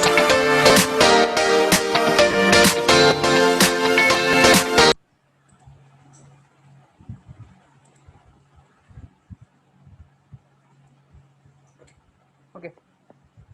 Rahul, you can continue. Okay, students, ഇനിയും രാഹുൽ സാറിന്റെ experience ആയിരിക്കും share ചെയ്യുന്നത്. ശ്രുതി മാമിന്റെ വോയിസിൽ കുറച്ച് breaking ഒക്കെ ഉണ്ട്, അപ്പൊ നിങ്ങൾക്ക് നേരെ കുറച്ച് കേൾക്കാനുള്ള ബുദ്ധിമുട്ട് കാണും. എന്നാൽ രാഹുൽ സാർ ആ ഒരു പോർഷനോടെ ക്ലിയർ ചെയ്തിട്ട് നിങ്ങളോട് കാര്യങ്ങൾ പറയും. സോ ഓൾ ഹിസ് ജേർണി, അതായത് എങ്ങനെയായിരുന്നു ആ ഒരു സിവിൽ സർവീസിന്റെ preparation and even the entire സ്റ്റഡീസിനെ കുറിച്ച് മൊത്തത്തിൽ അദ്ദേഹം ഒരു ഇൻട്രൊഡക്ഷൻ തരും. അതിനുശേഷം നിങ്ങൾക്കൊരു ക്വസ്റ്റ്യൻ ആൻസർ സെഷൻ ഉണ്ട്, അതായത് നിങ്ങളുടെ മനസ്സിലുള്ള സംശയങ്ങൾ ചോദിക്കാൻ വേണ്ടിയുള്ള ഒരു സെഷൻ ഉണ്ട്. Okay, so next 20 to 30 minutes he will tell you generally about civil services and the preparations. Okay, after that we will have a question answer session. Okay, Rahul, all yours. Okay, thank you.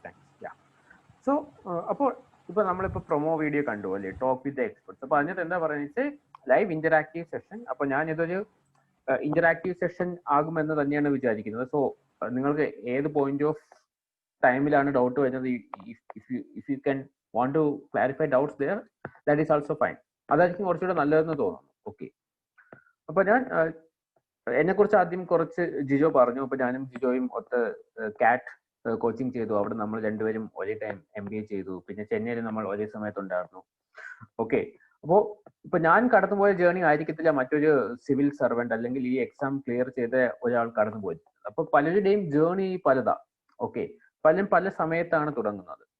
അപ്പോൾ ഇതിനിപ്പോ ഏറ്റവും നല്ലൊരു time ഉണ്ടോ എന്ന് ചോദിച്ചാൽ എനിക്കറിയത്തില്ല. കാരണം ഇപ്പോൾ നേരത്തെ ശ്രുതി പറഞ്ഞ പോലെ തന്നെ ഇത് എല്ലാവർക്കും അവരുടെ ഉള്ളിൽ നിന്നൊരു മോട്ടിവേഷൻ ഉൾക്കൊണ്ടിട്ട് എത്തിപ്പെടേണ്ട ഒരു സ്ഥലമാണ്. ഇപ്പൊ ഞാൻ ഇപ്പൊ സിവിൽ സർവീസ് മാറ്റി നിർത്തിയാൽ, ഇപ്പോ നമ്മൾ ഇപ്പൊ 10th ചെയ്യുന്ന കുട്ടികളുണ്ട്, 9th ചെയ്യുന്ന, +2 ചെയ്യുന്ന കുട്ടികൾ, റൈറ്റ്? അപ്പൊ 10th ചെയ്യുന്ന കുട്ടികൾ അടുത്ത അവരുടെ ബിഗ് ഡിസിഷൻ എന്താണ്?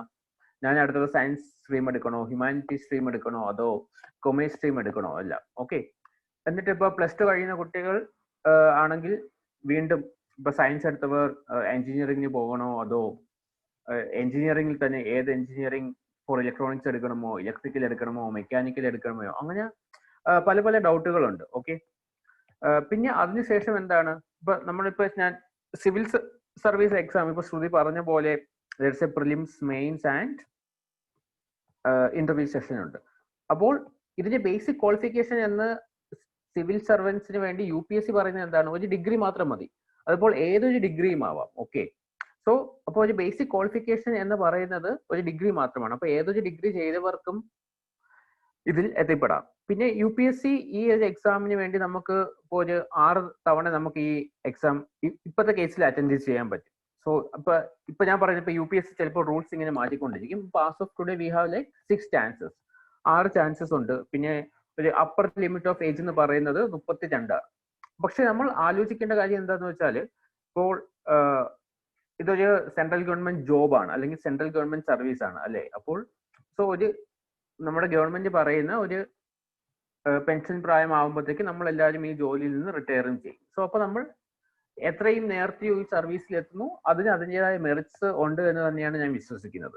ഇപ്പൊ ഞാൻ എടുത്ത ജേർണി ഭയങ്കര നീണ്ട ഒരു ജേർണിയാണ്. ഞാൻ +2 കഴിഞ്ഞു, എന്നിട്ട് എഞ്ചിനീയറിംഗ് ചെയ്തു. അപ്പോൾ എഞ്ചിനീയറിംഗ് ചെയ്തു, ഒരു ബിരുദം വേണം. So what ever jobs we can apply in the market. ഇപ്പോൾ നമുക്കുള്ള മിക്ക ഗവൺമെന്റ് ജോലികളായാലും അല്ലെങ്കിൽ ഇപ്പോൾ പ്രൈവറ്റ് കമ്പനീസ് ആയാലും എന്തെങ്കിലും ബിരുദം അല്ലെ ഒരു ഗ്രാജുവേഷൻ എന്ന് പറയുന്നത് ഒരു മസ്റ്റാണ്. അപ്പൊ അതിനുശേഷം ഞാൻ തിരഞ്ഞെടുത്ത പാത്ത് എന്താണ്? I did MBA. ഇപ്പൊ ജിജോ ചെയ്ത പോലെ ഐ ഡിഡ് MBA ചെയ്ത് ഞാൻ ഒരു 4-4.5 വർഷത്തോളം വർക്ക് ചെയ്തതിന് ശേഷമാണ് എനിക്ക് സിവിൽ സർവീസിലോട്ട് ഇറങ്ങിക്കൂടെ എന്ന് ചിന്തിച്ചു തുടങ്ങിയത്. അപ്പൊ അതിന്റെ വൺ ഓഫ് ദി റീസൺസ്, ഇപ്പോൾ ഞാൻ പഠിച്ച കാലത്തല്ല, ഇപ്പോൾ സ്കൂളിലായാലും കോളേജിലായാലും ഇപ്പൊ സിവിൽ സർവീസ് ഒരു കരിയർ ഓപ്ഷൻ ആയിട്ട് ഞാനൊന്നും ആലോചിച്ചിട്ടില്ല. ചിലപ്പോൾ അന്നേ ആലോചിച്ചിരുന്നെങ്കിൽ ഞാൻ കുറച്ച് മുന്നേ ചിലപ്പോൾ ചിലപ്പോൾ എത്തിപ്പെടില്ലായിരുന്നു. അതിപ്പോ ഓരോ വർഷത്തെ എക്സാം ചിലപ്പോൾ ടഫായിരിക്കും, ഇതായിരിക്കും. അപ്പോൾ അവിടെ ഒരു ലക്ക് ഫാക്ടറും ഉണ്ട്. അപ്പൊ ഞാൻ എന്താ പറയുന്നതെന്ന് വെച്ചാല്, നമ്മൾ എപ്പോൾ എത്തിപ്പെടണം അല്ലെങ്കിൽ ഇതാണോ നമ്മുടെ ജേർണി എന്നെല്ലാം തീരുമാനിക്കാനുള്ളത് നിങ്ങൾ തന്നെയാണ്. സോ ആ motivation and the path in which you have to choose, അത് നിങ്ങൾ ഓരോരുത്തരും തന്നെ കണ്ടെത്താനുള്ളതാണ്. അപ്പൊ സ്റ്റുഡൻസിനോട് ഇപ്പൊ ഞാൻ പറയുന്ന ഏറ്റവും വലിയ അഡ്വൈസ് അല്ലെങ്കിൽ എന്താന്ന് പറയുന്നത്, ഫോളോ യുവർ ഹാർട്ട് എന്നാണ്. ഇപ്പൊ നമ്മുടെ പാരന്റ്സ് കാണും, നമ്മുടെ ടീച്ചേഴ്സ് കാണും, സോ ഓൾ ഓഫ് ദം. അപ്പൊ ഇവരെല്ലാവരും നമ്മുടെ വെൽ വിഷേഴ്സ് ആണ്. അപ്പൊ അവര് പറയുന്നതൊന്നും തെറ്റായിരിക്കത്തില്ല, പക്ഷെ ഇത് നമ്മുടെ ഒരു ഫ്യൂച്ചറാണ്. So it is you students that you have to take a call. ഇപ്പൊ നമ്മുടെ കരിയർ പാത്ത് എങ്ങോട്ടാണ് പോകാനുള്ളത് എന്ന്. അപ്പൊ ഈ സെഷനിൽ കൂടെ what I can help U is like that. Civil service എന്താണ് എന്ന് ജസ്റ്റ് ഒന്ന് പറയാം. ഞാനിപ്പോ സർവീസ് കയറിയിട്ടില്ല, ഇനി കയറാൻ പോകുന്നതേ ഉള്ളൂ. എന്നിരുന്നാലും എന്ത് ടൈപ്പ് ഓഫ് ജോലികളാണ് ചെയ്യാൻ പോകുന്നത് എന്ന് പറയാം. അപ്പോഴത്തേക്ക് പിന്നെ നമുക്ക് ഇതിനു വേണ്ടി എന്തെല്ലാം പഠിക്കണം, എന്തെല്ലാം കാര്യങ്ങളാണ് നമ്മൾ അറിഞ്ഞിരിക്കേണ്ടത്, ബേസ് ആയിട്ട് എന്തൊക്കെ കാര്യങ്ങളുണ്ട് എന്നും കൂടി പറയാം. ഓക്കെ, സോ ഇപ്പൊ നമ്മൾ ഏറ്റവും കൂടുതൽ കേൾക്കുന്ന ഒരു വേർഡാണ് IAS IPS. ഇപ്പൊ നമ്മൾ ഏത് സിനിമയും എടുത്തോ, ഇപ്പോ നരസിംഹം എടുക്കുകയാണെങ്കിൽ Induchoodan he also road what civil സർവീസിൽ ഫസ്റ്റ് റാങ്ക് കിട്ടി എന്നാണ് പറയുന്നത്. പിന്നെ നമ്മുടെ കിങ്, ആർക്കും മറക്കാൻ പറ്റാത്ത വേറൊരു ക്യാരക്ടറാണ്. കിങ്ങിലെ മമ്മൂട്ടി ചെയ്ത തേവള്ളിപ്പറമ്പിൽ ജോസഫ് അലക്സ് എന്ന് പറയുന്ന IAS കാരൻ. അപ്പൊ അതേപോലെ നമ്മുടെ സിനിമയിൽ വലുതും ചെറുതുമായ കുറേയേറെ IAS IPS ഓഫീസേഴ്സ് ഉണ്ടായിരുന്നു. ഇവരെല്ലാം പോകുന്നത് സിവിൽ സർവീസ് എന്ന് പറയുന്ന ഒരു പരീക്ഷ എഴുതിയിട്ടാണ്. അല്ലെങ്കിൽ ഇപ്പോൾ ബിജു മേനോന്റെ ഒരു സിനിമയായ ഷെർലക് ഹോംസ്, അപ്പൊ അവിടുന്ന് അതിൽ അദ്ദേഹം എന്താണ്, ഈ acted as an IRS officer, Indian revenue service ആണ്. അപ്പോൾ ആദ്യം നമ്മൾ മനസ്സിലാക്കേണ്ടത് സിവിൽ സർവീസ് എന്ന് പറയുന്നതിനകത്ത് ഒരു 24 സർവീസ് വരും. അതിനകത്ത് ഏറ്റവും പ്രസ്റ്റീജിയസ് ആയിട്ട് ആൾക്കാർ പറയുന്നതാണ് ഇന്ത്യൻ അഡ്മിനിസ്ട്രേറ്റീവ് സർവീസ്, നമ്മുടെ IAS. ഇപ്പോൾ നമ്മൾ ടേക്ക് ഓഫ് എന്ന് പറഞ്ഞ സിനിമയെ കുറിച്ച് പറയുകയാണെങ്കിൽ അതിനകത്ത് ഫഹദ് ഫാസിൽ ഇന്ത്യക്ക് പുറത്ത് വർക്ക് ചെയ്യുന്ന ഒരു ആളായിട്ടല്ലേ കാണിക്കുന്നത്. അദ്ദേഹം ഒരു IFS ഓഫീസറാണ്, ഇന്ത്യൻ ഫോറിൻ സർവീസ്. അപ്പോൾ ഇതിനകത്ത് ഈ സിവിൽ സർവീസ് എന്ന് പറയുന്നതിന് അകത്ത് തന്നെ നമുക്ക് വെറൈറ്റി ഓഫ് ജോബ് ഓപ്ഷൻസ് ആണുള്ളത്, അല്ലെങ്കിൽ സർവീസ് ഓപ്ഷൻസ് ആണുള്ളത്. എല്ലാത്തിന്റെയും കോമൺ ലിങ്ക് എന്ന് പറയുന്നത് എന്താണ്, ഒരു സർവീസ് മൈൻഡ് സെറ്റ് ആണ്. ഇപ്പൊ ഡോക്ടർ ചെയ്യുന്നതും ഒരു സർവീസ് ആണ്, എഞ്ചിനീയർ ചെയ്യുന്നതും എല്ലാം സർവീസ് ആണ്. പക്ഷെ അതിനെല്ലാം നമ്മൾ കൂടുതലും ഒരു ജോബായിട്ട് കാണുകയാണ്. ഇപ്പൊ ഞാൻ ചെയ്തുകൊണ്ടിരുന്നതും ഇപ്പൊ എന്റെ ക്ലയന്റിന് വേണ്ടി അല്ലെങ്കിൽ എന്റെ കസ്റ്റമർക്ക് വേണ്ടിയുള്ള ഒരു സർവീസ് ആണ്. പക്ഷെ അതെല്ലാം at the end of the day അതൊരു ജോബ് മാത്രമായിരിക്കും. ഈ സിവിൽ സർവന്റ് ആ ഒരു കാറ്റഗറിയിലോട്ട് വരുമ്പോഴാണ് അത് കൂടുതലും സർവീസ് ഓറിയന്റഡ് ആയി കൂടുതൽ കാണുന്നത്. അതൊരു ജോലിയേക്കാൾ ഉപരി അതിന് നമ്മളൊരു സർവീസ് ആയിട്ടാണ് കാണുന്നത്. ഓക്കെ, സോ അതാണ്. അപ്പൊ സിവിൽ സർവീസ് എന്ന് പറയുന്നത് ഒരു IAS പരീക്ഷയോ IPS പരീക്ഷയോ ആണെന്നാണ് നമ്മൾ പൊതുവെ പറയുന്നത്. അപ്പോൾ അതിനകത്ത് IAS ഉണ്ട്, IPS ഉണ്ട്, ഇന്ത്യൻ റവന്യൂ സർവീസ് ഉണ്ട്, ഇന്ത്യൻ റെയിൽവേ സർവീസ് ഉണ്ട്, ഇന്ത്യൻ പോസ്റ്റൽ സർവീസ് ഉണ്ട്, ഇന്ത്യൻ ഡിഫൻസ് സർവീസ് ഉണ്ട്, ഇന്ത്യൻ ഇൻഫർമേഷൻ സർവീസ് ഉണ്ട്. അങ്ങനെ വളരെ വളരെ അധികം സർവീസുകൾ നമുക്കുണ്ട്. ഓക്കെ, നമ്മുടെ റാങ്കിന്റെ അനുസരിച്ച് നമുക്ക് ഏതെങ്കിലും ഒരു സർവീസിലേക്ക് നമ്മൾ എത്തിപ്പെടുന്നത്. ഓക്കെ, ഇതാണ് എന്തായിരിക്കും നമ്മുടെ ഒരു കരിയർ, അല്ലെങ്കിൽ ആ ഒരു സ്ട്രീമിലോട്ടായിരിക്കും നമ്മൾ പിന്നെ പോകുന്നത്. ഇപ്പോൾ എക്സാമിനെ കുറിച്ച് പറയുകയാണെങ്കിൽ ഇപ്പൊ ശ്രുതി പറഞ്ഞ പോലെ തന്നെ ഇതിന് 3 ഘട്ടങ്ങളായിട്ടാണ് എക്സാം നടക്കുന്നത്. യൂഷ്വലി ഒരു മെയ് അവസാനം അല്ലെങ്കിൽ ജൂൺ ഫസ്റ്റ് വീക്കിലാണ് ഇതിന്റെ ഒരു പ്രിലിംസ് എന്ന് പറയുന്ന സംഭവം നടക്കുന്നത്. ഇപ്പൊ പ്രിലിംസിന് നമുക്ക് ഒബ്ജക്റ്റീവ് ടൈപ്പ് ഓഫ് ക്വസ്റ്റ്യൻസ് ആണ്. അപ്പോൾ ഒബ്ജക്റ്റീവ് ടൈപ്പ് ഓഫ് ക്വസ്റ്റ്യൻസിനകത്ത് പല പല ടോപ്പിക്കിൽ നിന്നുള്ള ക്വസ്റ്റ്യൻസ് വരും. പക്ഷെ അതിന് എല്ലാത്തിനുമുള്ള ബേസ് എന്ന് പറയുന്നത് നിങ്ങൾ ഇപ്പോൾ തന്നെ പഠിച്ചുകൊണ്ടിരിക്കുന്ന NCERT ടെക്സ്റ്റ് ബുക്ക് ആണ്. അപ്പൊ ഞാൻ ജോലി വിട്ടതിന് ശേഷം ആദ്യം ചെയ്ത കാര്യം എന്താ, ഈ പരീക്ഷയെ കുറിച്ച് മനസ്സിലാക്കിയതിനു ശേഷം ചെയ്തത് നിങ്ങളിപ്പോൾ പഠിച്ചുകൊണ്ടിരിക്കുന്ന ടെക്സ്റ്റ് ബുക്കുകൾ പോയി വാങ്ങുകയാണ്. ഇപ്പൊ നിങ്ങൾ പഠിക്കുന്ന മാത്രമല്ല, ഇപ്പൊ ജോഗ്രഫി ഒക്കെ ആണെങ്കിൽ 6ാം ക്ലാസ് മുതൽ NCERT ടെക്സ്റ്റ് ആണ് വാങ്ങുന്നത്. അപ്പോൾ ഞാൻ അന്നേ അതൊക്കെ സൂക്ഷിച്ചു വെച്ചിരുന്നെങ്കിൽ, അല്ലെങ്കിൽ ഞാൻ പണ്ട് മുതലേ NCERT നമ്മുടെ സ്കൂൾ പരീക്ഷകൾ വിജയിക്കാൻ മാത്രമല്ല ഇതേപോലത്തുള്ള ഏത് കോമ്പറ്റേറ്റീവ് എക്സാമിനും ഉപയോഗമാണ് എന്നൊന്നും അന്ന് എനിക്ക് അറിയത്തില്ലായിരുന്നു. ഓക്കെ, സോ നമ്മൾ പഠിക്കുന്ന NCERT ടെക്സ്റ്റ് ബുക്കുകൾ തന്നെയാണ് ഇതിന് ബേസ് ആയിട്ട്. നമ്മുടെ ജിജോ സാറും അത് തന്നെയാണ് പറഞ്ഞത്. സോ നിങ്ങൾ ഇപ്പൊ പഠിക്കുന്നത് ഇപ്പൊ നാളത്തെ ഒരു എക്സാം പാസ്സാവാൻ വേണ്ടി, അല്ലെങ്കിൽ നമ്മുടെ ബോർഡ് എക്സാം പാസ്സാവാൻ വേണ്ടി മാത്രം ഉപകരിക്കുന്ന കാര്യങ്ങളല്ല. അതിൽ പറയുന്നതാണ് നമുക്കിപ്പോ സിവിൽ സർവീസ് എന്നൊരു പരീക്ഷ, അല്ലെങ്കിൽ മറ്റ് SSC എന്ന് പറയുന്ന സ്റ്റാഫ് സെലക്ഷൻ കമ്മീഷൻ, അതായത് ഇന്ത്യയിലെ പല പല മുതിർന്ന പോസ്റ്റുകളിലേക്ക് നടത്തുന്ന ഒരു എക്സാമാണ്. അപ്പൊ ആ എക്സാമിനും എല്ലാം ഏറ്റവും വേണ്ട ഒരു കാര്യം എന്ന് പറയുന്നത് നമ്മുടെ ബേസ്, നമ്മുടെ അടിത്തറ. കാരണം ഇപ്പോൾ നമ്മളൊരു വീട് വെക്കുന്നു എന്ന് ചിന്തിക്കുക, റൈറ്റ്? അപ്പൊ ആദ്യം എന്താ ചെയ്യുന്നത്, നമ്മൾ അതിന്റെ ഫൗണ്ടേഷൻ ആണ് ബിൽഡ് ചെയ്യുന്നത്, അടിത്തറയാണ് ബിൽഡ് ചെയ്യുന്നത്. അപ്പൊ ഈ എക്സാമിന്റെ എല്ലാം അടിത്തറ നിൽക്കുന്നത് നമ്മൾ ഇപ്പോൾ യൂസ് ചെയ്യുന്ന, നമ്മൾ ഇപ്പോൾ പഠിച്ചുകൊണ്ടിരിക്കുന്ന NCERT ടെക്സ്റ്റ് ബുക്കുകളാണ്. ഓക്കെ, അപ്പൊ അതിനകത്തും പ്രധാനമായിട്ടും NCERT ജോഗ്രഫി വായിക്കണം, ഹിസ്റ്ററി വായിക്കണം, സയൻസ് വായിക്കണം. ഇപ്പൊ എല്ലാവർക്കും എല്ലാ സബ്ജക്റ്റിനോടും ഒരു ഇഷ്ടം കാണത്തില്ല. പക്ഷേ എന്നിരുന്നാൽ കൂടി നമുക്ക് ഇതിന്റെ എല്ലാം ഒരു അടിത്തറ ഉണ്ടായാൽ മാത്രമേ എല്ലാത്തിനെ പറ്റിയും അറിയാൻ പറ്റൂ. അതിന്റെ റീസൺ എന്താന്ന് ചോദിച്ചാൽ, ഈ സിവിൽ സർവീസ് ഉദ്ദേശിക്കുന്നത് ഒരു ജോലി മാത്രം ചെയ്യുക എന്നുള്ളതല്ല. അപ്പൊ ഇതൊരു സർവീസ് ആണ്. അപ്പൊ നമ്മൾ പലതരം ജോലികൾ ചെയ്യണം, പലതരം ആൾക്കാർക്ക് വേണ്ടിയാണ് നമ്മൾ ജോലി ചെയ്യുന്നത്, പല പല സ്ഥലത്ത് പോയായിരിക്കും നമ്മൾ ജോലി ചെയ്യുന്നത്. അപ്പൊ അവർക്ക് വേണ്ടത് ഒരു ഓൾറൗണ്ടർ ആയിട്ടുള്ള ഒരു ആളിനെയാണ്, അല്ലാതെ പരീക്ഷയിൽ കാണാതെ പഠിച്ച് എഴുതുന്നവരെ അല്ല.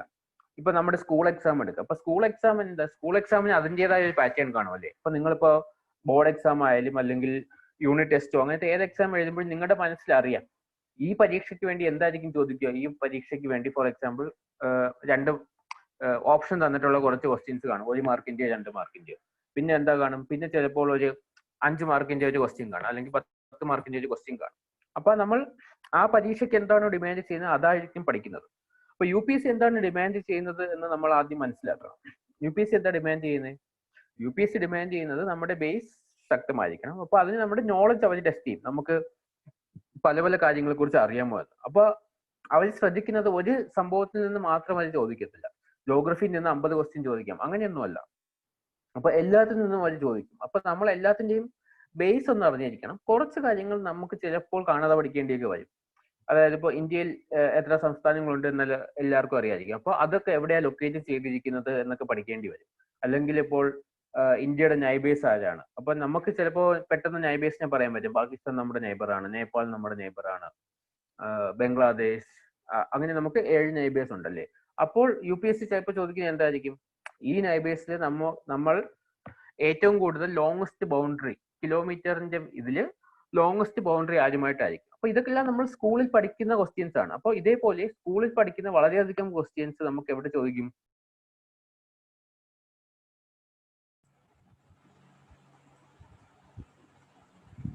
കേൾക്കാമോ? ഹലോ. ഓക്കെ. അപ്പോ അതുകൊണ്ട് തന്നെ നമ്മൾ സ്കൂൾ ലെവലിൽ മുതലേ ഇതിന്റെ പ്രിപ്പറേഷൻ നമുക്ക് തുടങ്ങാൻ പറ്റും.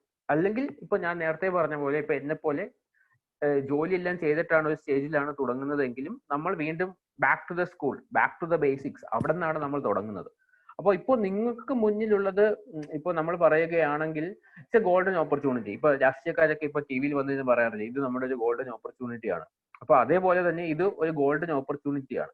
നമ്മൾ എങ്ങനെയാണോ ടെക്സ്റ്റ് ബുക്കുകൾ കണ്ടിരുന്നത് അത് നമ്മളെ നാളത്തെ പരീക്ഷയ്ക്ക് മാർക്കുകൾ മാത്രമല്ല ഇതേപോലത്തെ എക്സാംസിനും ഹെൽപ്പ് ചെയ്യുമെന്ന് ഒരിതാണ്. അപ്പോൾ പ്രിലിംസ് ഞാൻ നേരത്തെ പറഞ്ഞ പോലെ നമ്മുടെ നമ്മുടെ NCERT ടെക്സ്റ്റ് ബുക്കുകളിൽ നിന്ന് ഡയറക്റ്റ് ക്വസ്റ്റ്യൻസ് കിട്ടും. ഞാൻ നിങ്ങൾക്ക് 1-2 ക്വസ്റ്റ്യൻസ് മോഡലിംഗ് കാണിക്കുന്നതായിരിക്കും. ഓക്കെ.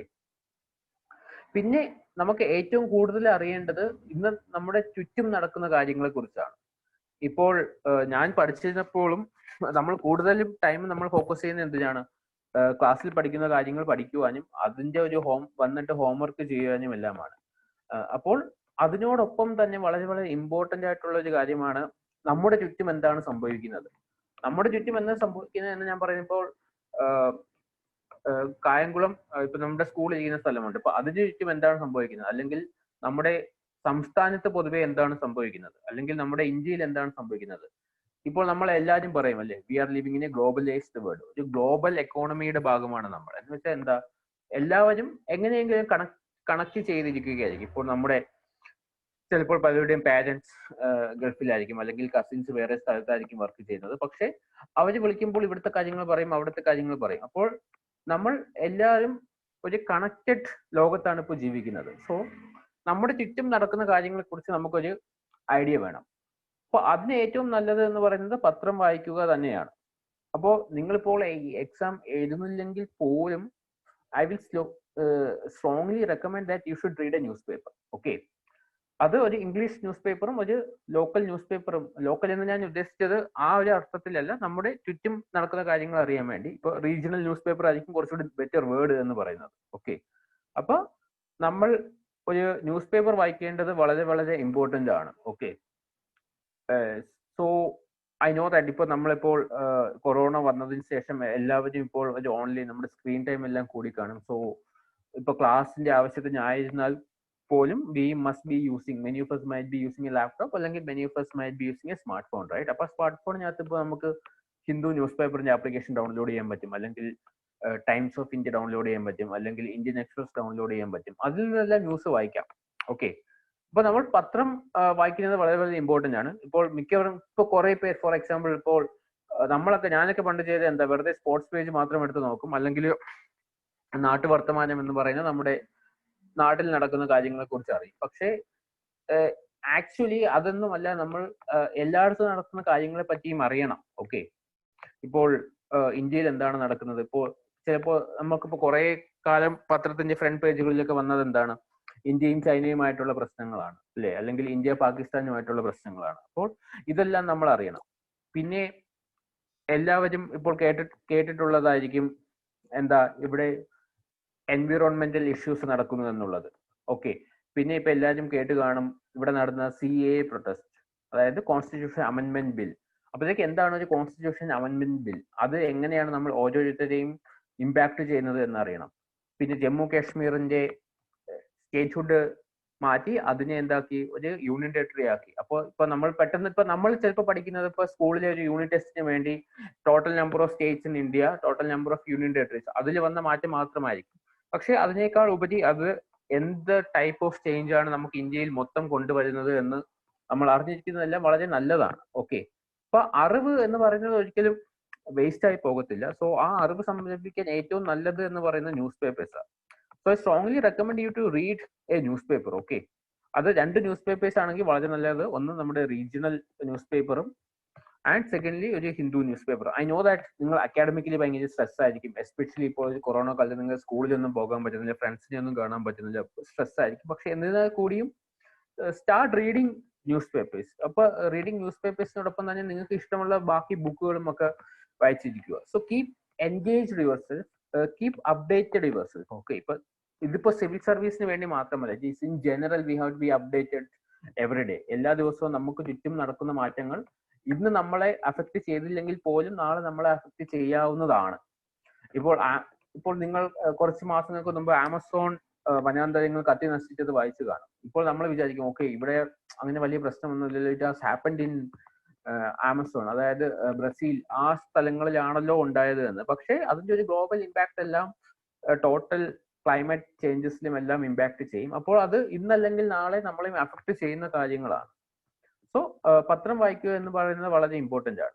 പിന്നെ civil service exam point of വ്യൂവിൽ നിന്ന് കറണ്ട് അഫയേഴ്സിന് ഭയങ്കര ഇമ്പോർട്ടൻസ് ഉണ്ട്. ആ ഒരു അറിവ് നമുക്ക് അപ് ടു ഡേറ്റ് ആയി കിട്ടുന്നത് പത്രങ്ങളിൽ നിന്ന് തന്നെയാണ്. ഓക്കെ, അപ്പൊ ഞാൻ പറഞ്ഞ പോലെ സിവിൽ സർവീസിന് പ്രിലിമിനറി എക്സാമിനകത്ത് സ്റ്റാറ്റിക് ആയിട്ട് ഇപ്പൊ ജോഗ്രഫിന്ന് ക്വസ്റ്റ്യൻ വരും, ഹിസ്റ്ററിന്ന് ക്വസ്റ്റ്യൻ വരും, പൊളിറ്റിന്ന് ക്വസ്റ്റ്യൻ വരും, എൻവിറോൺമെന്റിന്ന് ക്വസ്റ്റ്യൻ വരും. ഇപ്പോൾ നമ്മൾ ഇപ്പൊ എല്ലാവരും പത്രത്തിൽ വായിച്ച് കാണും. ഇപ്പൊ പത്രം വായിക്കുന്നവർ എസ്പെഷ്യലി കേട്ട് കാണുന്ന ഒരു ടേം ആയിരിക്കും EIA, എൻവിറോൺമെന്റൽ ഇമ്പാക്ട് ആക്സസ്. ആ ഒരു ബില്ല് കൊണ്ടുവന്നത്, ഒരു ഡ്രാഫ്റ്റ് ബില്ല് കൊണ്ടുവന്നു, അതിന്റെ ഇഷ്യൂസ് ഒക്കെ നമ്മൾ കേട്ട് കാണും. അപ്പൊ അതിനെക്കുറിച്ചൊക്കെ നമ്മൾ ബോധവാന്മാരായിരിക്കണം. അത് എങ്ങനെയാണ് നാളെ എന്നെ എഫക്ട് ചെയ്യുന്നത്, അല്ലെങ്കിൽ നാളെ എങ്ങനെയാണ് ആസ് എ ഫാമിലി നമ്മളെ മൊത്തത്തിൽ എഫക്ട് ചെയ്യുന്നത്. ഓക്കെ, അപ്പൊ അതെല്ലാം നമ്മൾ പത്രം വായിക്കുന്നതിൽ കൂടി അറിയണം. അപ്പൊ അതിനെക്കുറിച്ച് UPSC ചോദിക്കാനുള്ള ചാൻസും വളരെ അധികം തന്നെ ആയിരിക്കും. ഓക്കെ, എനിക്ക് തോന്നുന്നു നിങ്ങൾ കുറച്ച് ബോർ അടിച്ച് കാണുമെന്ന്. So I will just show you one question. നമുക്കൊരു ക്വസ്റ്റ്യൻ ചെയ്ത് നോക്കാം. ഓക്കെ, ആരും പേടിക്കൊന്നും വേണ്ട, ഇത് മാർക്കിനൊന്നുമല്ല. ഇത് ഞാൻ നിങ്ങൾ പഠിച്ച കാര്യം, നിങ്ങൾ എല്ലാവരും പഠിച്ചിട്ടുള്ള ഒരു കാര്യം തന്നെയാണ്. അപ്പൊ നിങ്ങൾക്കും അറിയാൻ പറ്റും UPSC ചോദിക്കുന്ന ഇതേപോലത്തെ കാര്യങ്ങളാണ്. പിന്നെ വേറൊരു കാര്യം, നിങ്ങൾ എപ്പോഴെങ്കിലും കേട്ടതോ അല്ലെങ്കിൽ വായിച്ചതോ ആയിട്ടുള്ള ഒരു കാര്യമാണ്. 3 ക്വസ്റ്റ്യൻ ഉണ്ട്. നമുക്ക് ആ 3 ക്വസ്റ്റ്യൻ പെട്ടെന്ന് ചെയ്ത് നോക്കാം. U can unmute. ഓക്കെ, അല്ലെങ്കിൽ നിങ്ങൾക്ക് ആൻസേഴ്സ് ചാറ്റ് ബോക്സിൽ എഴുതാം. ജിറ്റു, ഞാൻ ഒന്ന് സ്ക്രീൻ ഷെയർ ആണേ.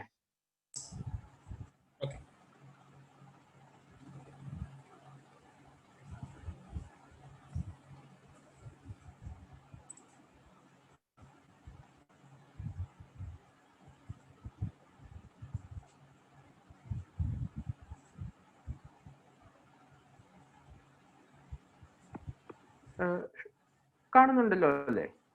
കാണാം. യെസ്. സ്റ്റുഡൻസ്, ഇത് UPSC ആക്ച്വലി ചോദിച്ചൊരു ക്വസ്റ്റ്യൻ ആണ്. ഇതെന്ന് പറയുന്നത്, ഞാനിപ്പോ മുകളിൽ ജോഗ്രഫി എന്ന് എഴുതിയിട്ടുണ്ട്. UPSC ക്വസ്റ്റ്യനകത്ത് അങ്ങനെയൊന്നും കാണത്തൊന്നുമില്ല.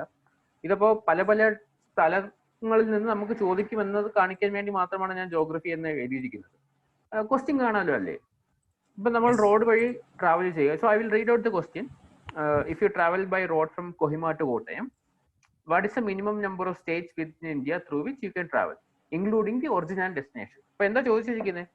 നമ്മൾ ജോഗ്രഫിയിൽ പഠിച്ച ഒരു കാര്യമാണ് ചോദിച്ചിരിക്കുന്നത്. ജോഗ്രഫിയിൽ നിന്നല്ല, അല്ലെങ്കിൽ പോലും നമുക്ക് അറിയാൻ പറ്റണം ഇന്ത്യയിൽ എത്ര സംസ്ഥാനങ്ങളുണ്ട്, ആ സംസ്ഥാനങ്ങളുടെ ലൊക്കേഷൻസ് എവിടെയെല്ലാമാണ്. അത് ബേസ് ചെയ്തിട്ടുള്ള വളരെ ബേസിക് ക്വസ്റ്റ്യൻ ആണിത്. അതാണ് ഞാൻ നേരത്തെ പറഞ്ഞ നമ്മുടെ അടിത്തറ എത്രത്തോളം ശക്തമാണ് എന്ന് UPSC എപ്പോഴും ടെസ്റ്റ് ചെയ്തുകൊണ്ടിരിക്കും.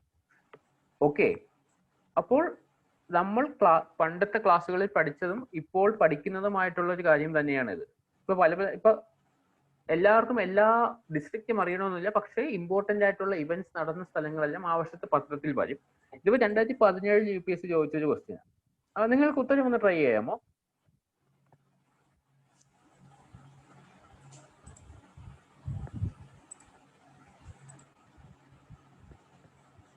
ഒന്ന് ആലോചിച്ച് നോക്കിയാൽ മതി. കൊഹിമ എവിടെയാണ്? കോട്ടയം നമുക്ക് എല്ലാവർക്കും അറിയാവുന്ന സ്ഥലമാണ്, അത് കേരളത്തിലാണെന്ന് അറിയാം. അപ്പൊ ആ കൊഹിമ എന്ന് പറയുന്ന സ്ഥലത്ത് നിന്ന് നമ്മൾ റോഡ് വഴിയാണ് വരുന്നത്. അങ്ങനെയാണെങ്കിൽ മിനിമം എത്ര സംസ്ഥാനങ്ങൾ താണ്ടിയാലാണ് നമുക്ക് നമ്മുടെ കേരളത്തിൽ എത്താൻ പറ്റുന്നത്?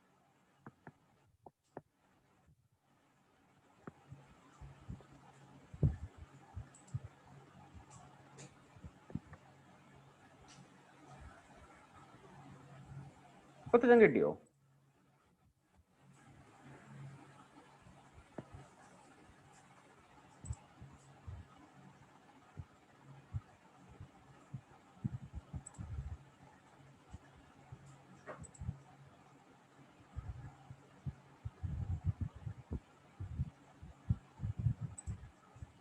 കിട്ടിയോ ഉത്തരം ആർക്കെങ്കിലും? Some of them are chatting. Okay. Just ഞാൻ ചാറ്റ് ബോക്സ് നോക്കുന്നില്ല. എന്താ എല്ലാരും പറയുന്നത്? Can just someone tell me the answer? Okay, so some are saying 7, some are saying 6. Okay, fine. Some are saying 9. So all options. അപ്പൊ എല്ലാ ഓപ്ഷൻസും പറയുന്നുണ്ടല്ലേ? Yes. പക്ഷേ അപ്പൊ നമുക്ക് ഓക്കെ ഇപ്പൊ വേണമെങ്കിൽ students want if you can unmute. Okay, ഇപ്പൊ unmute ചെയ്തിട്ട് കൊഹിമ എവിടെയാ? കൊഹിമ ഏത് സ്ഥലമാ?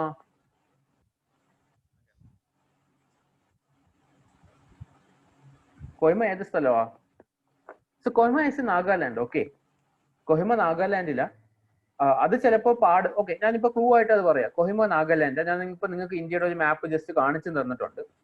അത് വലുതായിട്ട് കാണാൻ പറ്റുമോ എന്ന് എനിക്കറിയില്ല. എന്നാൽ കൂടി I M telling Kohima is in Nagaland.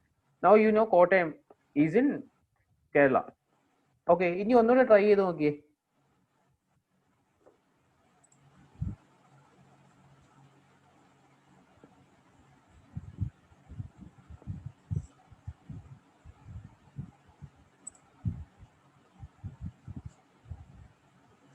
ആരെങ്കിലും ഉത്തരം മാറ്റുന്ന ആരെങ്കിലും ഉണ്ടോ? അതോ എല്ലാവരും നേരത്തെ ഉത്തരത്തിൽ തന്നെ നിൽക്കുകയാണോ? ആരെങ്കിലും മാറ്റുന്നുണ്ടോ?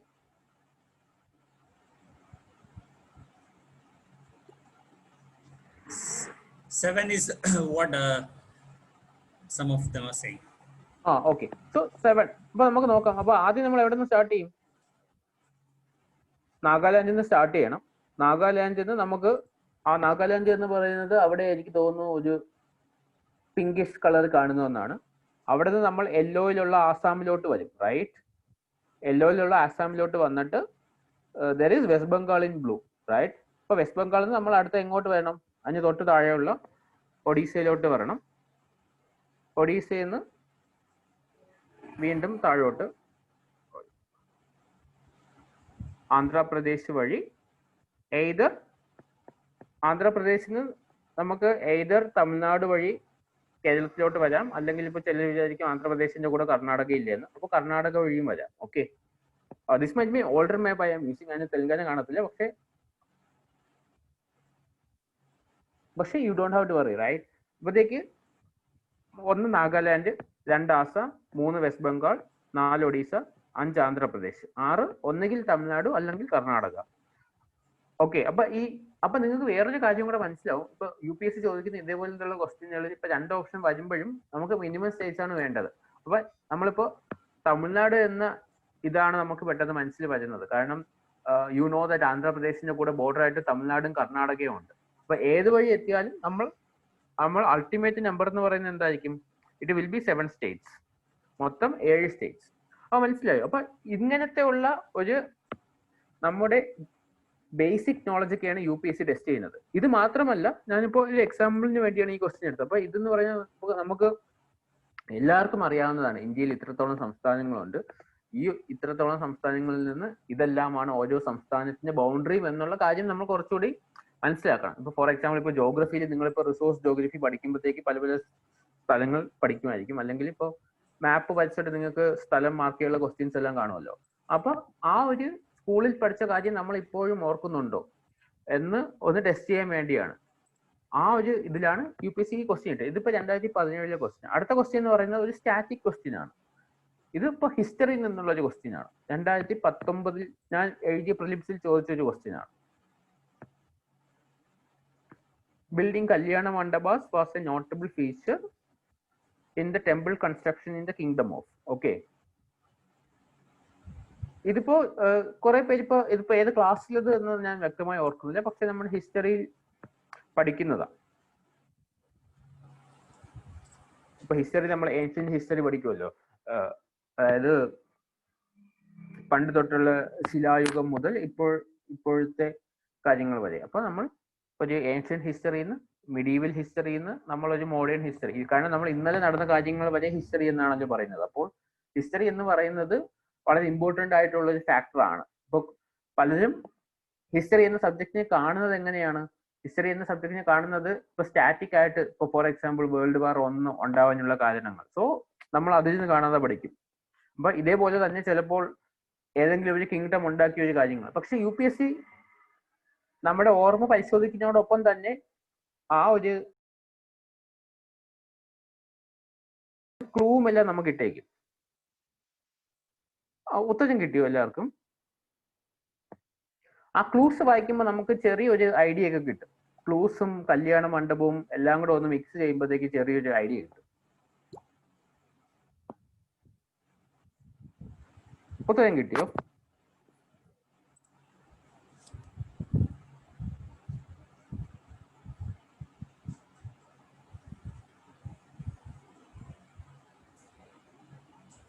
എന്താ ഉത്തരം? So there are two answers friends are typing. One is Chandela and another is Vijayanagara. Okay. അപ്പോ ഒന്ന് ഞാൻ ഇപ്പൊ നേരത്തെ പറഞ്ഞ പോലെ തന്നെ ഇതെന്ന് പറയുന്നത് എന്താണ്? ഇതെന്ന് പറയുന്ന ഒരു സ്റ്റാറ്റിക് ക്വസ്റ്റ്യൻ ആണ്. ഇപ്പൊ നമ്മൾ വായിച്ചിട്ടുണ്ടെങ്കിൽ മാത്രം എഴുതാൻ പറ്റുമെന്നാണ് പലരും വിചാരിക്കുന്നത്. പക്ഷെ നിങ്ങൾ ആ ഇത് കിങ്ഡംസ് ഒന്ന് നോക്കിയ ചാലൂക്യ അത് എവിടെ ഉണ്ടായിരുന്ന കിങ്ഡമാണ്.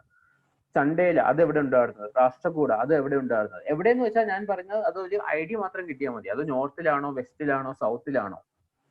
എന്നിട്ട് ഈ കല്യാണ മണ്ഡപാസ് എന്ന് പറയുന്ന വേർഡിൽ നിന്ന് തന്നെ നമുക്ക് മനസ്സിലാവും അതെന്ന് പറയുന്നത് എന്താണ്. കല്യാണം എന്നൊക്കെ പറയുന്നത് സൗത്തിൽ നടക്കുന്ന ഒരു കാര്യത്തെയാണ് നമ്മൾ സൗത്തിൽ നടക്കുന്നതല്ല, എല്ലായിടത്തും നടക്കുന്നതായാലും സൗത്തിലാണ് അതിന് കല്യാണ എന്ന് പറയുന്നത്, കല്യാണം എന്ന് പറയുന്നത്. ഇപ്പൊ നമ്മൾ നോർത്തിലോട്ടൊക്കെ പറയാൻ ഷാദി എന്നാണല്ലോ പറയുന്നത്. അപ്പൊ നമ്മൾ ആ ലാംഗ്വേജ് അറിഞ്ഞിരിക്കുന്നതും ഇവിടെ ഹെൽപ്ഫുൾ ആയിട്ട് വരും. ഇതിപ്പോ നമ്മളിപ്പോ കേരളീയരായതുകൊണ്ട് കല്യാണ മണ്ഡപം എന്ന് പെട്ടെന്ന് മനസ്സിലാവും. ഇതിപ്പോ നോർത്തിലെ ഒരു കുട്ടി അല്ലെങ്കിൽ നോർത്ത് ഈസ്റ്റിലെ ഒരു കുട്ടിയാണ് വായിക്കുന്നത് കല്യാണ, അപ്പോഴേ അവർക്ക് മനസ്സിലാവും ഈ കല്യാണ എന്ന് പറയുന്ന വേർഡ് നോർത്തിലൊന്നും യൂസ് ചെയ്യുന്ന വേർഡ് അല്ല. അപ്പൊ ഈ ഒരു സംഭവം ഉണ്ടായത് ഒരു സൗത്തിലെ ഒരു കിങ്ഡമാണ്. അപ്പൊ സൗത്തിലെ ഒരേ ഒരു കിങ്ഡം ഇപ്പൊ തന്നിരിക്കുന്ന ഓപ്ഷനിൽ ഏതാണ്? Vijayanagara. So answer will be Vijayanagara. Static questions ആയിരുന്നാൽ പോലും UPSC അതിനകത്ത് പല പല ക്ലൂ തന്നിരിക്കും. അപ്പൊ ഞാൻ ഇതെല്ലാം പറയുന്നത് എന്തിനാന്ന് വെച്ചാൽ എല്ലാവരും പറയും UPSC is one of the toughest exams in the world. അതെല്ലാം സത്യമാണ്. പക്ഷേ UPSC നമുക്ക് ക്ലൂസും തന്നുകൊണ്ടിരിക്കും. ഇത് നമ്മൾ ശ്രദ്ധിച്ച് പഠിക്കുകയാണെങ്കിൽ, നമ്മുടെ ഫൗണ്ടേഷൻസ് ശക്തമായിട്ട് പഠിക്കുകയാണെങ്കിൽ നമുക്ക് ആൻസർ ചെയ്യാൻ പറ്റുന്ന ടൈപ്പ് ഓഫ് ക്വസ്റ്റ്യൻസ് തന്നെയായിരിക്കും UPSC എപ്പോഴും ചോദിക്കുന്നത്. ഓക്കെ, ഇപ്പൊ 100 ക്വസ്റ്റ്യനും ആണ് ഇപ്പൊ UPSCയുടെ പ്രിലിംസിലുള്ളത്. ബിലീവ് മീ, നമ്മളിപ്പോ ഫസ്റ്റ് റാങ്ക് കിട്ടിയ ആളോടും ചോദിച്ചാലും, അല്ലെങ്കിൽ ഏതൊരു റാങ്ക് കിട്ടിയ ആളോടും, അല്ലെങ്കിൽ ഇപ്പൊ UPSC പ്രിലിംസ് മാത്രം അറ്റൻഡ് ചെയ്ത ഒരു വ്യക്തിയോട് ചോദിച്ചാലും എല്ലാവർക്കും അറിയാവുന്ന ഒരു 30 ക്വസ്റ്റ്യനോളം മാത്രമേ UPSC ചോദിക്കാറുള്ളൂ. ഈ ബാക്കി 70 ക്വസ്റ്റ്യനും ഒരു 10 ക്വസ്റ്റ്യൻ ആരും കേട്ടിട്ടില്ലാത്ത ക്വസ്റ്റ്യൻസ് ഒക്കെ ആയിരിക്കും. ഓക്കെ, അപ്പൊ അത് UPSC ഇടുന്നത് നമ്മളത് കേട്ടിട്ടുണ്ടെങ്കിൽ വളരെ നല്ലത്, അല്ലെങ്കിൽ അത് നമ്മൾ മിസ്സാക്കാൻ വേണ്ടി മാത്രമാണ്. കാരണം ഇപ്പൊ ഞാൻ going back to the structure of the exam, ഞാൻ പറഞ്ഞു 100 ക്വസ്റ്റ്യൻസ് ആണ് നമ്മുടെ പ്രിലിമിനറിക്ക് ഉള്ളത്. ഒരു ക്വസ്റ്റ്യന് 2 മാർക്ക്, നെഗറ്റീവ് മാർക്കിംഗ് ഉണ്ട്.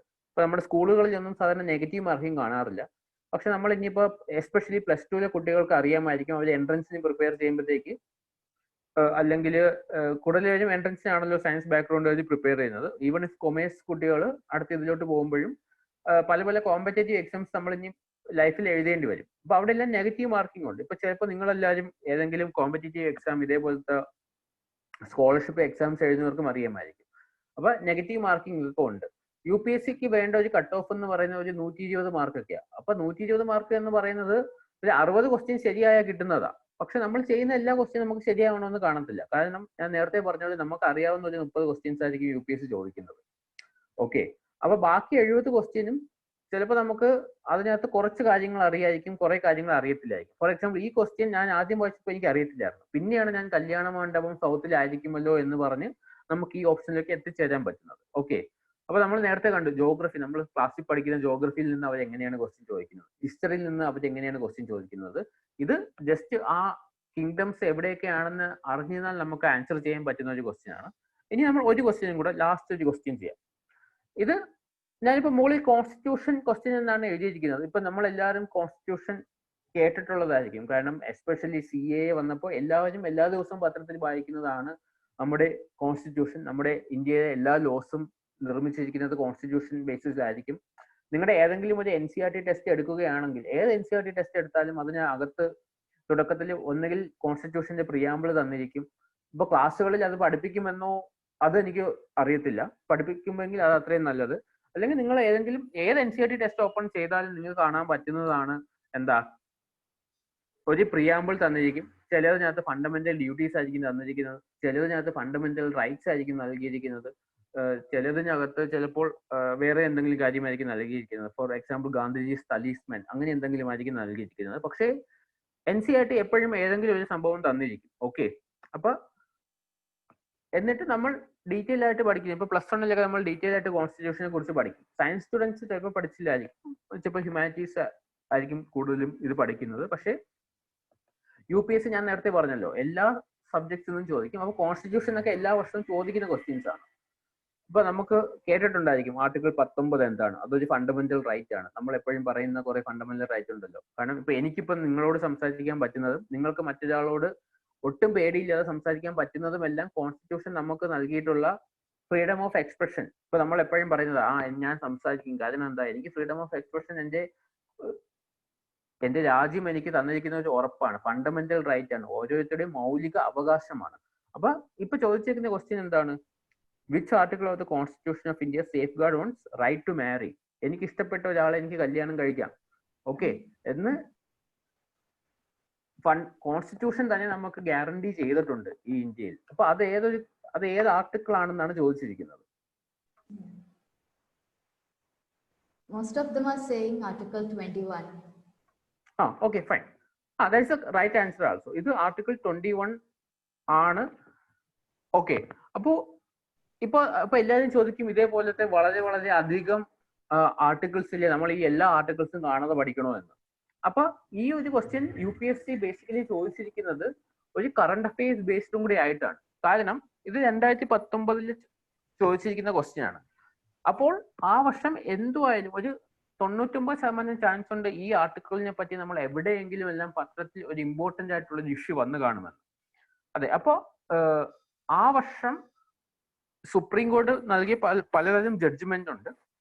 ആ ഒരു ജഡ്ജ്മെന്റിൽ ഒരു ഇമ്പോർട്ടന്റ് കേസായിരുന്നു ഹാദിയ കേസ്.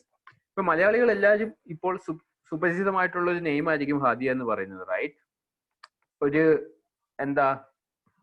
ഒരു മതത്തിൽ നിന്ന് മറ്റൊരു മതത്തിലോട്ട് കൺവെർട്ട് ചെയ്ത് കല്യാണം കഴിച്ച ഒരു കുട്ടിയുടെ ഒരു കേസായിരുന്നു ഹാദിയ കേസ്.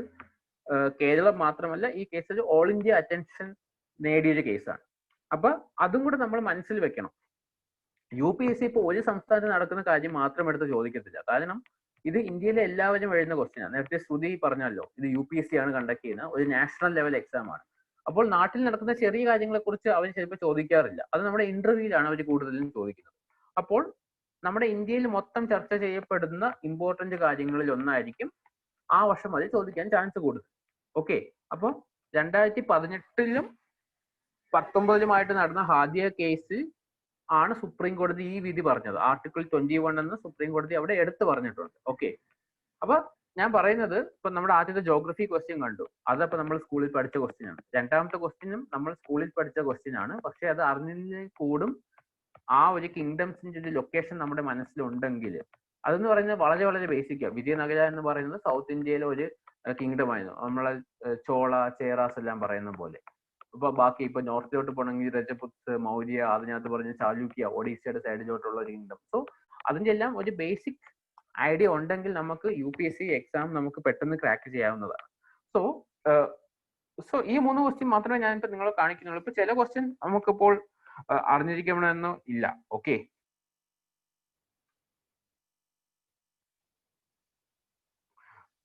സോ ഇതുവരെ എന്തെങ്കിലും ഡൗട്ട് ഉണ്ടോ? If you have any doubt I can take.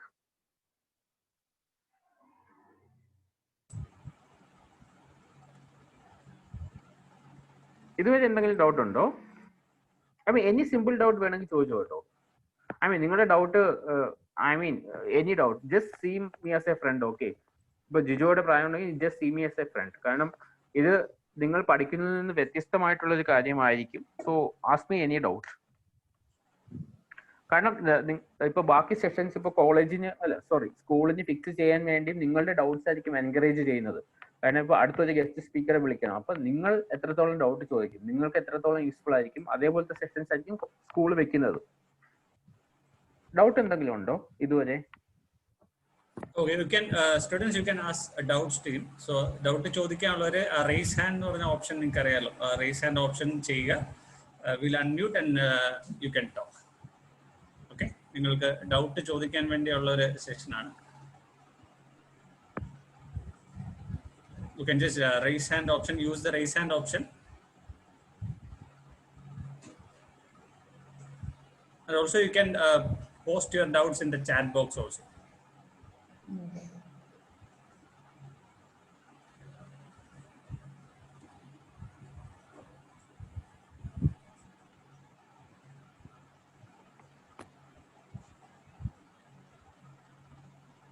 Even if parents, teachers, you can ask me. Okay, yeah. Okay, students, you can raise hand. Option raise hand option ഉപയോഗിക്കാം, അല്ലെങ്കിൽ chat ബോക്സിൽ type ചെയ്യാം.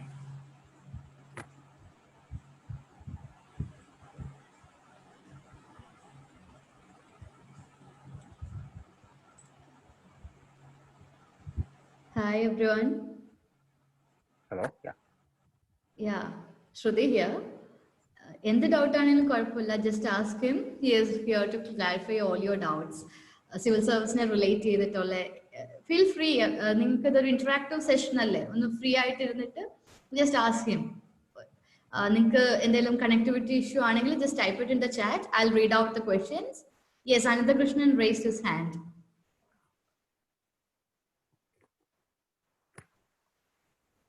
Good, കുറെ ആൾക്കാർ hand raise ചെയ്യുന്നുണ്ട്. Okay, one by one.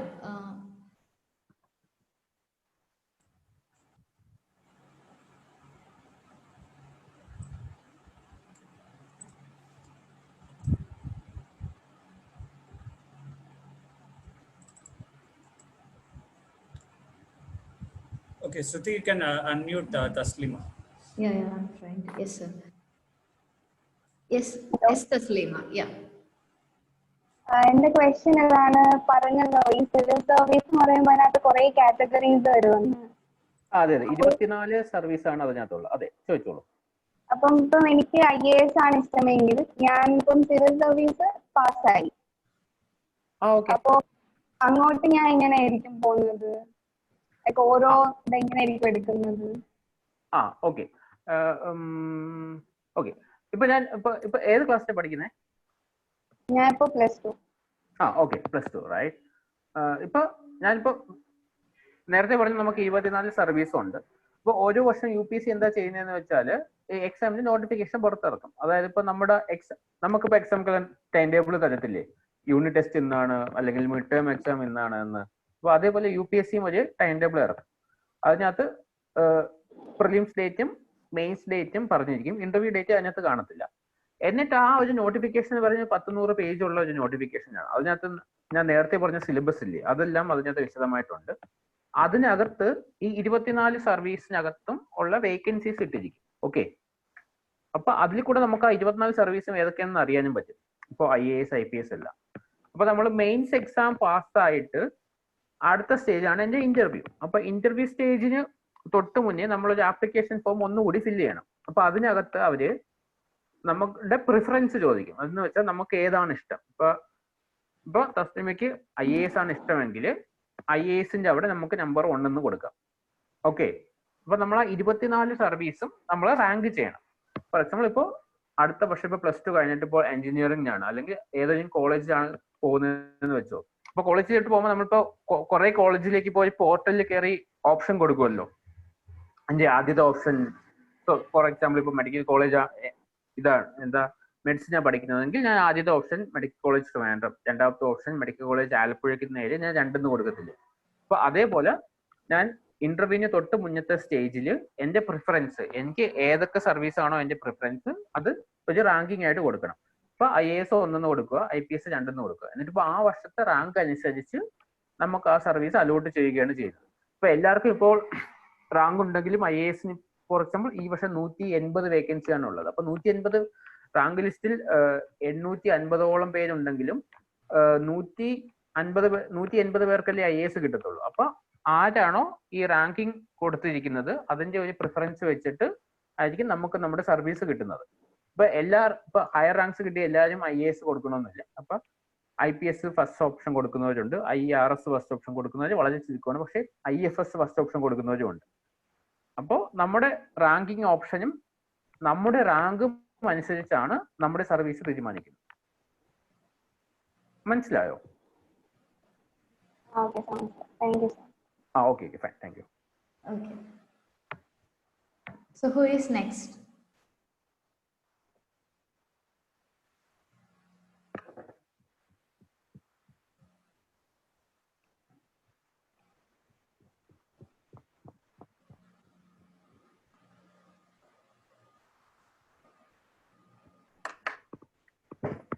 I think Rahul sir can say something about സാറിനെ എന്താണ് civil സർവീസിലേക്ക് excite ചെയ്യിപ്പിച്ചെന്നുള്ളൊരു കാര്യം പറയാം.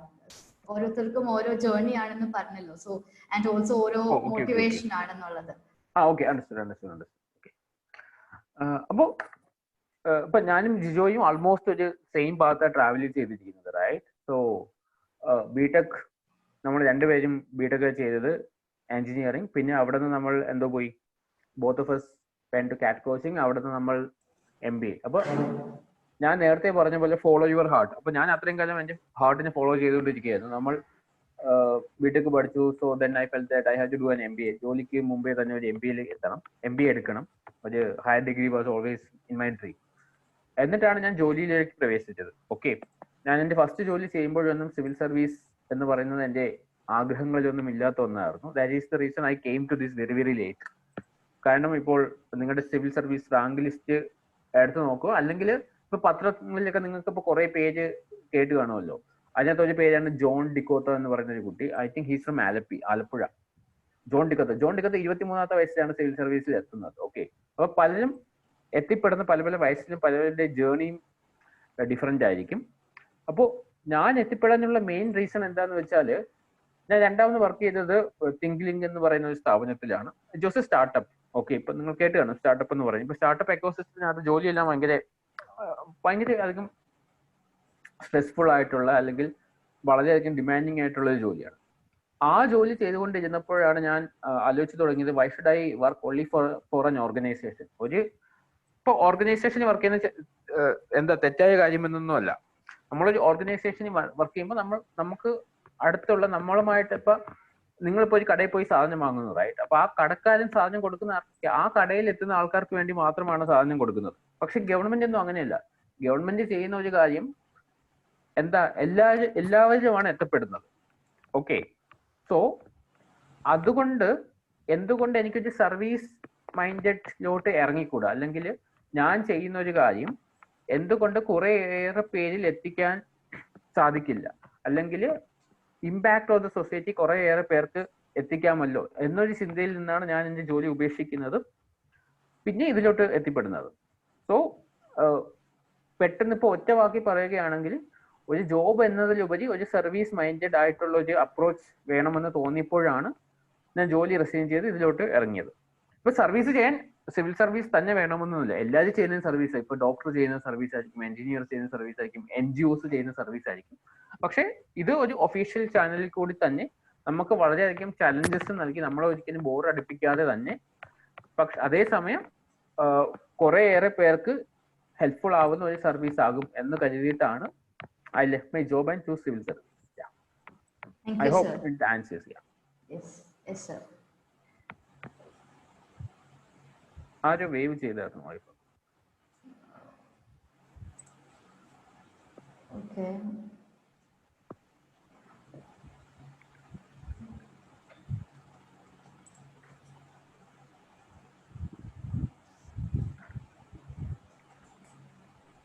What is case? Yeah, yes, sir. അതാണോ question? Yeah, yes. Shiva Surya is asking. Okay. So കേസിന് full form അറിയായിരിക്കല്ലോ, Kerala administrative service. അപ്പൊ നേരത്തെ തസ്ലീം ചോദിച്ച ക്വസ്റ്റ്യൻ എങ്ങനെ ഒരു IAS എത്താമെന്നാണ്, ഇന്ത്യൻ അഡ്മിനിസ്ട്രേറ്റീവ് സർവീസ്, റൈറ്റ്? അപ്പോൾ കേസ് ആവുമ്പോഴത്തേക്ക് നമ്മൾ കേരളത്തിലെ അഡ്മിനിസ്ട്രേറ്റീവ് സിസ്റ്റത്തിലേക്കായിരിക്കും എത്തിപ്പെടുന്നത്. ഇപ്പൊ നിങ്ങൾക്ക് മനസ്സിലാവുന്ന ഭാഷ ഞാൻ വീണ്ടും പറയുകയാണെങ്കിൽ നമുക്കൊരു സെൻട്രൽ ഗവൺമെന്റ് ഇല്ലേ, ഇപ്പൊ അവർ പ്രൈം മിനിസ്റ്റർ ആൻഡ് അവർ സെൻട്രൽ മിനിസ്റ്റേഴ്സ് ഉള്ളൊരു സെൻട്രൽ ഗവൺമെന്റ് ഉണ്ട്. അപ്പൊ അവര് ചെയ്യുന്ന കാര്യങ്ങൾ എന്തായിരിക്കും? അവര് ചെയ്യുന്ന കാര്യങ്ങൾ ഇന്ന ഒരു സ്റ്റേറ്റിന് വേണ്ടി അവർ പ്രോജക്ട്സ് എല്ലാം പറയുമെങ്കിലും അവരുടെ മെയിൻ, ഫോർ എക്സാമ്പിൾ ഇപ്പൊ പോവർട്ടി അലിവേഷൻ പ്രോഗ്രാം, ഓക്കെ, അല്ലെങ്കിൽ ഇപ്പൊ വന്ദേ ഭാരത് മിഷൻ, അതൊക്കെ നടത്തുന്ന ഒരാൾക്ക് വേണ്ടിയല്ലല്ലോ. So it is done for the whole country, ഒരു രാജ്യത്തിന് വേണ്ടിയാണ് നടത്തുന്നത്. അപ്പോൾ ആ രാജ്യത്തിന് വേണ്ടി നടത്തുമ്പോഴത്തേക്ക് ആ സെൻട്രൽ ഗവൺമെന്റ് പറയുന്ന സ്കീംസ് എല്ലാ സ്ഥലത്തും ഒരേപോലെ എത്തിപ്പെടണം. അപ്പൊ അതിനു വേണ്ടിയാണ് IAS IPS അവരെല്ലാം ചെയ്യുന്നത്. അതായത് സെൻട്രൽ ഗവൺമെന്റ് എന്താണോ പറയുന്നത് ആ സെൻട്രൽ ഗവൺമെന്റിന്റെ നിയമങ്ങൾ അതാത് പല പല സംസ്ഥാനങ്ങളിൽ ഒരേപോലെ നടത്താൻ വേണ്ടിയാണ് സെൻട്രൽ ഗവൺമെന്റ് സർവീസസ് സഹായിക്കുന്നത്. അപ്പോൾ പക്ഷേ ഇനി നമ്മൾ കേരളത്തിന്റെ കേസ് എടുക്കുകയാണെങ്കിൽ ഇപ്പൊ കേരള മുഖ്യമന്ത്രി പറയുന്ന കാര്യങ്ങൾ ഒരു സംസ്ഥാനത്തെ മൊത്തത്തിലാണ് ബാധിക്കുന്നത്. അപ്പോൾ ആ സംസ്ഥാനത്തിലുള്ള എല്ലാ ജില്ലകളിലും അതേപോലെ എത്തിപ്പെടാൻ വേണ്ടി കേരള സ്പെസിഫിക് ആയിട്ടുള്ള അഡ്മിനിസ്ട്രേറ്റീവ് ഓഫീസേഴ്സിന് ആവശ്യമാണ്. അപ്പൊ അവരാണ് എന്ത് ചെയ്യുന്നത്? KAS എഴുതി കേരള എന്ന് പറയുന്ന സ്റ്റേറ്റ് ഗവൺമെന്റിന് വേണ്ടി വർക്ക് ചെയ്യുന്നത്. അപ്പൊ രണ്ടുപേരും ചെയ്യുന്ന ജോലീസ് ഒക്കെ ആൾമോസ്റ്റ് സിമിലർ ആയിരിക്കും. ഫോർ എക്സാമ്പിൾ നമുക്കുള്ള പോലീസ് ഇപ്പൊ എന്താ, നമ്മുടേത് കേരള പോലീസ് ആണ്, റൈറ്റ്? ഇപ്പൊ സൈന്യം എന്ന് പറയുന്നത് എന്താ, അത് ഇന്ത്യക്ക് വേണ്ടി മൊത്തമുള്ളതാണ്. സോ അതേപോലത്തെ ഡിഫറൻസ് ഇപ്പൊ നിങ്ങൾക്ക് മനസ്സിലാവാൻ വേണ്ടിയാ. KAS എന്ന് പറയുന്നത് ഒരു സ്റ്റേറ്റ്, നമ്മുടെ സ്റ്റേറ്റിന് സ്പെസിഫിക് ആയിട്ടും, അപ്പൊ നമ്മുടെ ജോലി എന്ന് പറയുന്നത് എപ്പോഴും കേരളത്തിനകത്ത് തന്നെയായിരിക്കും. ഇപ്പൊ നമ്മൾ സിവിൽ സർവീസ് എഴുതുമ്പോഴത്തേക്ക് അതെല്ലാം ഓൾ ഇന്ത്യ സർവീസസ് ആണ്. ഇപ്പൊ നമ്മുടെ സംസ്ഥാനത്ത് തന്നെ ആയിരിക്കത്തില്ല, നമ്മുടെ രാജ്യത്ത് എവിടെ വേണോ നമുക്ക് പോസ്റ്റിംഗ് കിട്ടും. ഇപ്പൊ KAS ആണെങ്കിൽ ഇന്ത്യക്ക് അകത്ത് മാത്രമായിരിക്കും പോസ്റ്റിംഗ്. KAS വഴി നമുക്ക് ഇപ്പോ ഡെപ്യൂട്ടി തഹസീൽദാർ അങ്ങനത്തെ പല പല പോസ്റ്റുകൾ അതിനകത്ത് വീണ്ടും കാണാം. ആൻഡ് ഇപ്പോൾ സിവിൽ സർവീസിനകത്ത് 24 സർവീസ് ഉള്ളതുപോലെ KASനകത്ത് വളരെയധികം സർവീസസ് ഉണ്ട്. ഞാൻ എല്ലാ സർവീസും ഓർക്കുന്നില്ല, പക്ഷെ നമ്മൾ ഏതെങ്കിലും ഒരു സർവീസ്, ഏതെങ്കിലും ഒരു ഇതിന്റെ ഹെഡ് ആയിരിക്കും. എന്നിട്ട് that specific service is for the entire state rather than the entire India. അപ്പോഴത്തേക്ക് KAS ഇപ്പൊ കേരളം കൊണ്ടുവരാൻ കുറച്ച് ലേറ്റ് ആയി.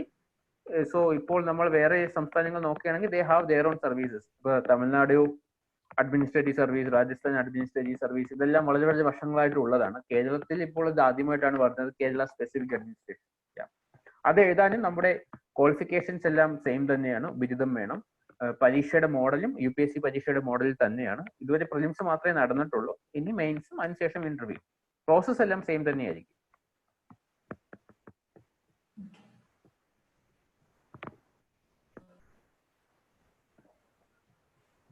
Any other question? Aisha. Yes, Aisha, I'll unmute you now. Yes. Sir, it's not a doubt. Sir, as an IAS officer, what changes do you want to bring upon? Okay. First of all, I won't be getting into IAS. Okay, എൻ്റെ rank കുറച്ച് താഴെ. I may not get IAS this year. അപ്പോൾ ഞാനിപ്പോ what changes you want to bring out, അതിനേക്കാൾ ഉപരി ഇപ്പൊ നമ്മൾ ഒരു IAS എന്ന് പറയുന്ന ഒരു ഇതിന്റെ ഒരു ഫീച്ചർ ഒന്ന് മനസ്സിലാക്കുന്നത് നല്ലതായിരിക്കും. IASന്റെ നമ്മളിപ്പോ കൂടുതലും കേട്ടിട്ടുള്ള IAS ആയി ചെയ്യുന്നത് കളക്ടർ എന്ന് പറഞ്ഞ ഒരു സംഭവമാണ്, റൈറ്റ്? കളക്ടർ ഇപ്പൊ നേരത്തെ ഞാൻ സിനിമയുടെ എക്സാമ്പിൾസ് ഒക്കെ പറഞ്ഞപ്പോഴും അവര് മിക്കവാറും ആ ഡിസ്ട്രിക്റ്റിന്റെ കളക്ടർ ആയിരിക്കും. For example you might have heard of Vasuki അല്ലെങ്കിൽ പ്രശാന്ത് ബ്രോ, കളക്ടർ ബ്രോ എന്നൊക്കെ പറയുന്നത്. സോ അവരെല്ലാവരും ബേസിക്കലി അവർ ചെയ്യുന്നത് ദേ ഹാവ് ദെയർ ഓൺ പവർ. അവർക്ക് കുറേയേറെ പവർ ഉണ്ട്. പക്ഷെ അതിൽ കൂടുതലും ഈ IAS ഓഫീസേഴ്സ് ആയാലും IPS ഓഫീസേഴ്സ് ആയാലും അവരെല്ലാവരും ഗവൺമെന്റ് നടത്താൻ ഉദ്ദേശിക്കുന്ന സ്കീംസ് അല്ലെങ്കിൽ ഗവൺമെന്റ് നടത്താൻ ഉദ്ദേശിക്കുന്ന ചേഞ്ചസ് നടപ്പിലാക്കുക എന്നുള്ളതാണ് ഇവരുടെ എല്ലാവരും മെയിൻ ജോബ്. ഓക്കെ, സോ ഇപ്പോ എന്റെ കാര്യം, ഇപ്പൊ ഫോർ എക്സാമ്പിൾ ഇപ്പൊ I am getting into IAS, എന്റെ ആദ്യത്തെ ഡ്യൂട്ടി എന്ന് പറയുന്നത് വാട്ട് എവർ ഗവൺമെന്റ് സ്കീംസ് എല്ലാം അത് അവിടെ കറക്റ്റ് ആയിട്ട് ഇംപ്ലിമെന്റ് ചെയ്യുക എന്നുള്ളതാണ്. സോ ഏതൊരു IAS ഓഫീസിന്റെ മെയിൻ ആയിട്ടുള്ള കാര്യം it is the implementation of scheme. അപ്പൊ ചേഞ്ചസ് എന്താണ് നടപ്പിലാക്കാൻ പറ്റുമോ എന്നത് ഇപ്പൊ നമ്മൾ വരുന്ന സ്ഥലത്ത് ഇപ്പോൾ സിസ്റ്റംസ് ഒന്നും റെഡി അല്ലെങ്കിൽ സിസ്റ്റം എന്ന് ഞാൻ ഉദ്ദേശിച്ചത് കുറെ പ്രോസസ്സ് കാണുമല്ലോ. ഫോർ എക്സാമ്പിൾ യൂണിയുടെ സർട്ടിഫിക്കറ്റ് ഇപ്പൊ ചിലപ്പോ ഒരു പാവപ്പെട്ട ആൾ കാണും, ഒരു 1000 രൂപയുടെ പെൻഷന്റെ കാര്യമായിരിക്കും, ബട്ട് അപ്പൊ അദ്ദേഹത്തിന് അത് കിട്ടുന്നില്ല.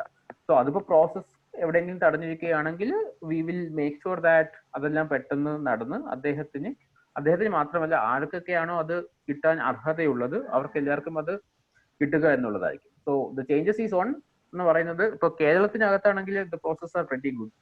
അത് എല്ലാ സ്കീംസും എല്ലാവരും എത്തിക്കുക എന്നുള്ളതും ഇപ്പൊ ഒരാളുടെ ജീവിതമെങ്കിലും മാറ്റാൻ പറ്റുമെങ്കിലും അത്രയും നല്ലതായിരിക്കും. ഐ ഡോണ്ട് നോ വെദർ ഇപ്പോൾ ഞാൻ കറക്റ്റ് ആൻസർ പറഞ്ഞോന്ന് അറിയത്തില്ല. Yes, sir. So we have one more question from Shraddha. What are the qualities of a person who are eligible for civil service? Qualities of a person. Okay ഇപ്പൊ quality, ഇപ്പൊ ഞാനിപ്പോ UPSC പറയുന്ന qualification ആണെങ്കിൽ UPSC പറയുന്ന qualification എന്താണ്? ഒരു ബിരുദധാരി ആയിരിക്കണമെന്ന് മാത്രമാണ് UPSC പറയുന്ന ക്വാളിഫിക്കേഷൻ. പക്ഷേ നമ്മളുടെ ഉള്ളിൽ കുറച്ചധികം ക്വാളിറ്റീസ് നമ്മൾ ബിൽഡ് ചെയ്യണം. ഓക്കെ, അതിനകത്ത് ഒന്നെന്ന് പറയുന്നതാണ്, ഇപ്പൊ ഒന്ന് എന്തുവരെ നമ്മൾ വായിക്കണം, കുറെ അധികം വായിക്കണം. So reading is A quality that you should have. Okay, അപ്പൊ അതിനു വേണ്ടി ഒന്ന് ന്യൂസ് പേപ്പേഴ്സ് എല്ലാം വായിക്കണം. പിന്നെ ഐ വാസ് ഡിസ്കസിങ് വിത്ത് ജിജോ, അപ്പൊ നിങ്ങളുടെ സ്കൂളിൽ ഇപ്പൊ വളരെയധികം ക്ലബ്സ് ആൻഡ് കമ്മിറ്റീസ് ഉണ്ട്. അപ്പൊ അവിടെ എല്ലാം നടക്കുന്ന ഡിബേറ്റ്സ് ആയാലും അല്ലെങ്കിൽ ഇലക്യൂഷൻ, അതിലുള്ള കാര്യങ്ങളിലെല്ലാം നമ്മൾ എന്തോ ചെയ്യണം, വി ഷുഡ് ഗെറ്റ് ഇൻവോൾവ്. കാരണം നമ്മളിപ്പോ ഏതൊരു ജോലി കിട്ടിയാലും ഏതൊരു സിവിൽ സർവന്റ് ആയിരുന്നാലും അദ്ദേഹം അവിടെയുള്ള ആളുകളുമായി സംസാരിച്ചും, ആളുകളുമായിട്ട് മാത്രമല്ല കൂടെ വർക്ക് ചെയ്യുന്നവരെല്ലാം നല്ലോണം സംസാരിക്കണം. So you should read and you should be able to communicate. അപ്പോൾ കമ്മ്യൂണിക്കേഷൻ സ്കിൽസ് വളരെയധികം ഇമ്പോർട്ടൻ്റ് ആണ്. രണ്ടെന്ന് പറയുന്നത് ലീഡർഷിപ്പ് ക്വാളിറ്റീസ് ആണ്. അപ്പൊ ലീഡർഷിപ്പ് ക്വാളിറ്റീസ് എന്ന് പറഞ്ഞാൽ എന്താണ്? ഇപ്പൊ ഞാനും ജിജോയൊക്കെ വർക്ക് ചെയ്തു, നമുക്ക് അവിടെ ഒരു മാനേജർ കാണും. അപ്പൊ മാനേജറുടെ കീഴിൽ ഇപ്പൊ കുറെ പേര് വർക്ക് ചെയ്യുന്നുണ്ടായിരിക്കും. സോ ലീഡർഷിപ്പ് ക്വാളിറ്റീസിൽ ഇപ്പൊ ഇമ്പോർട്ടന്റ് ആയിട്ട് ഒന്ന് വേണ്ടതെന്നാണ്, ഇപ്പൊ നമ്മുടെ ചുറ്റിലും പല പല സ്ഥലത്തുള്ള ആൾക്കാരായിരിക്കും വരുന്നത്, പല പല സോഷ്യൽ ബാക്ക്ഗ്രൗണ്ടിൽ നിന്നുള്ള ആൾക്കാരായിരിക്കും വരുന്നത്. അപ്പൊ നമ്മൾ അവരെ എല്ലാവരെയും ഒരേപോലെ കാണണം. സോ നമ്മുടെ ഉള്ളിൽ കുറേയേറെ ലീഡർഷിപ്പ് ക്വാളിറ്റീസ് ബിൽഡ് ചെയ്യണം.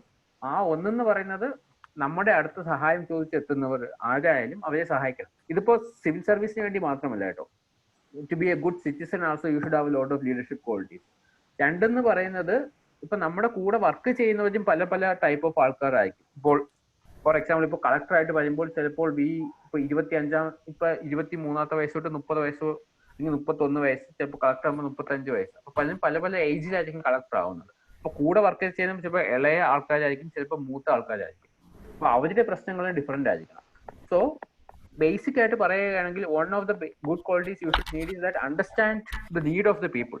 പീപ്പിൾ എന്ന് ഉദ്ദേശിക്കുന്നത് നമ്മുടെ അടുത്ത് സഹായം ചോദിച്ച് വരുന്നവർ മാത്രമല്ല, those who are working with us. ഇതിപ്പോ സിവിൽ സർവീസ് അല്ല, ഏതൊരു ജോലി ആയിരുന്നാലും. ഫോർ എക്സാമ്പിൾ ഇപ്പോൾ ടീച്ചർ ആണെന്ന് വെച്ചു. സോ ഇപ്പൊ നമ്മൾ ടീച്ചർ എല്ലാവരും എല്ലാ കുട്ടികളെയും ഒരേപോലെ കാണുന്നു. അതേപോലെ തന്നെ ഏതൊരു ജോലിയിലോട്ട് പോകുമ്പോഴും വി ഷുഡ് ഹാവ് ദാറ്റ്.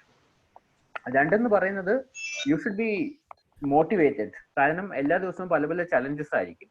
അപ്പോൾ നമ്മൾ എല്ലാ ദിവസവും മറ്റേ മോട്ടിവേഷൻ ഉണ്ടായിരിക്കണം. So you should be internally motivated. മൂന്നെന്ന് പറയുന്നത് ഒരു ഓൾറൗണ്ടർ ആയിരിക്കണം. കാരണം നമ്മൾ കുറെ ഏറെ കാര്യങ്ങൾ കേൾച്ചാൽ മാത്രമേ നമുക്കത് പ്രവർത്തിക്കാൻ പറ്റൂ. സോ ഓൾറൗണ്ടർ ആയിരിക്കണം, എല്ലാ കാര്യങ്ങളെ കുറിച്ചും അറിവ് വേണം. So these are the basic qualities. പിന്നെ കുറെയൊക്കെ നമ്മുടെ ട്രെയിനിങ് വഴിയും അതെല്ലാം വഴിയും ഒക്കെ ചെയ്യാൻ പറ്റും. പിന്നെ ഇപ്പോഴത്തെ ഒരു ഫാസ്റ്റ് പേസ്ഡ് ജനറേഷൻ അല്ലേ. So you should also have some technical knowledge, അല്ലെങ്കിൽ ഔട്ട് ഓഫ് ദ ബോക്സ്. ഇപ്പൊ ഒരു പ്രശ്നം ആദ്യമായിട്ട് ഒരു പ്രശ്നം വരികയാണ്. ഫോർ എക്സാമ്പിൾ കൊറോണ എന്ന് പറഞ്ഞാൽ ആദ്യമായിട്ട് വരിക, നമ്മൾ ആരും ഫേസ് ചെയ്തിട്ടില്ല. സോ ഇതേപോലത്തെ ന്യൂ ചലഞ്ചസ് വരുമ്പോൾ നമുക്ക് എത്രയും പെട്ടെന്ന് റിയാക്ട് ചെയ്യാൻ പറ്റണം. അതല്ല, സോ ഇപ്പൊ സ്കൂൾ സ്റ്റുഡൻസ് ആയതുകൊണ്ട് what are the qualities you should start nurturing now. ഒന്നെന്ന് പറയുന്നത് റീഡിങ്, രണ്ടാമത്തേത് ലേണിംഗ് ന്യൂ തിങ്സ്. നമ്മൾ പുതിയ കാര്യങ്ങൾ എപ്പോഴും പഠിച്ചുകൊണ്ടിരിക്കണം. ഫോർ എക്സാമ്പിൾ നേരത്തെ പറഞ്ഞല്ലോ IAS ആകുമ്പോഴത്തേക്ക് ഒരു ഓൾ ഇന്ത്യ സർവീസ് ആണ്. So you should know Hindi. ഇപ്പൊ ഹിന്ദി അറിഞ്ഞൂടാത്തവർക്ക് എന്തുപോലും അവർ പഠിപ്പിച്ചു തരും. പക്ഷെ ഇപ്പോഴേ തന്നെ നമുക്കിപ്പോ ഹിന്ദിയൊക്കെ അറിയാമെങ്കിൽ ഭയങ്കര അഡ്വാൻറ്റേജ് ആയിരിക്കും. സോ നിങ്ങൾക്ക് ഇപ്പൊ ചെയ്യാൻ പറ്റുന്ന ഏറ്റവും നല്ല കാര്യം എന്താന്ന് വെച്ചാൽ സ്റ്റഡി യുവർ തിങ്സ്. അതിനോടൊപ്പം തന്നെ ഇപ്പൊ സ്കൂളിൽ തരുന്ന എക്സ്ട്രാ കരിക്കുലർ ആക്ടിവിറ്റീസ് എല്ലാം ടേക്ക് പാർട്ട് ചെയ്യുക. B it elocution, B it on arts or B it on sports. So അതുവഴി നമുക്ക് പല പല ക്വാളിറ്റീസ് ബിൽഡ് ചെയ്യാൻ പറ്റും. ഫോർ എക്സാമ്പിൾ ഇപ്പോൾ നിങ്ങളൊരു ക്രിക്കറ്റ് കളിക്കുകയാണ് അല്ലെങ്കിൽ ഫുട്ബോൾ കളിക്കുക, you will build leadership qualities as well as you will build qualities that is needed for team work. Team വർക്കിന് വേണ്ട ക്വാളിറ്റീസ് നമ്മൾ ബിൽഡ് ചെയ്യും. പിന്നെ വേറൊരു വേണ്ട ഇമ്പോർട്ടന്റ് കാര്യമാണ് ടൈം മാനേജ്മെന്റ്. കാരണം ഇപ്പൊ നിങ്ങൾ എൻ്റെ അടുത്ത് ഒരു സഹായം ചോദിച്ച് വരുവാണ്, എനിക്ക് എന്തെങ്കിലും നിങ്ങളെ സഹായിച്ചാൽ പോരാ, ഒരു പ്രിസ്ക്രൈബ്ഡ് ടൈമിനുള്ളിൽ ചെയ്യണം. So time management is very very necessary. കാരണം ഇപ്പൊ ഫോർ എക്സാമ്പിൾ നിങ്ങൾക്ക് ഇപ്പൊ എക്സാം വരുന്നു എന്ന് വെച്ചോ, ഇപ്പൊ നാളെ പറയാം നാളെ എല്ലാവരും എക്സാം നടത്തുക. ഇംഗ്ലീഷ് ഉണ്ട്, മാത്സ് ഉണ്ട്, ഹിന്ദി ഉണ്ട്. സോഷ്യൽ സ്റ്റഡീസ് ഉണ്ട്. സോ എല്ലാ സബ്ജക്ട്സും ഉണ്ട്. സോ എല്ലാ സബ്ജക്റ്റിനും ഇമ്പോർട്ടന്റ് ആയിട്ട് ടൈം ഡിവൈഡ് ചെയ്ത് പഠിക്കണം. So time management is another important thing you should need. അപ്പൊ ഞാൻ പെട്ടെന്ന് ഇപ്പൊ നമ്പേഴ്സ് ആയി പറയുകയാണെങ്കിൽ, ഒന്നെന്ന് പറയുന്നത് റീഡിംഗ് ക്വാളിറ്റി, രണ്ടാമത് U should have leadership thing, third you should be an all-rounder, and fourth you should have a very good time management skills. Yeah. ഇപ്പൊ നിങ്ങൾക്ക് ഇല്ലാത്ത സ്കിൽസ് ഇപ്പൊ നിങ്ങളുടെ ഫ്രണ്ടിൽ നിന്നെല്ലാം പഠിക്കാൻ പറ്റും. സോ ഇറ്റ് ഈസ് നോട്ട്, ഇപ്പൊ ഞാൻ കുറച്ച് സ്കിൽസ് അക്വയർ ചെയ്യണം എന്ന് പറഞ്ഞാൽ it is not just from the textbook or not just from your teachers. You can, ഇപ്പൊ നിങ്ങളിപ്പോ രണ്ട് ഫ്രണ്ട്സ് തമ്മിൽ ഇപ്പൊ വളരെ അധികം നല്ല ഫ്രണ്ട്ഷിപ്പ് ആണെങ്കിൽ U can talk between your self in English. അതുവഴി എന്റെ കമ്മ്യൂണിക്കേഷൻ സ്കിൽസ് ഡെവലപ്പ് ആവും. അങ്ങനെയല്ല. So all these skills we can develop. Yeah. Yes. Thank you, sir. We have Advait Yeah, sure. with next question.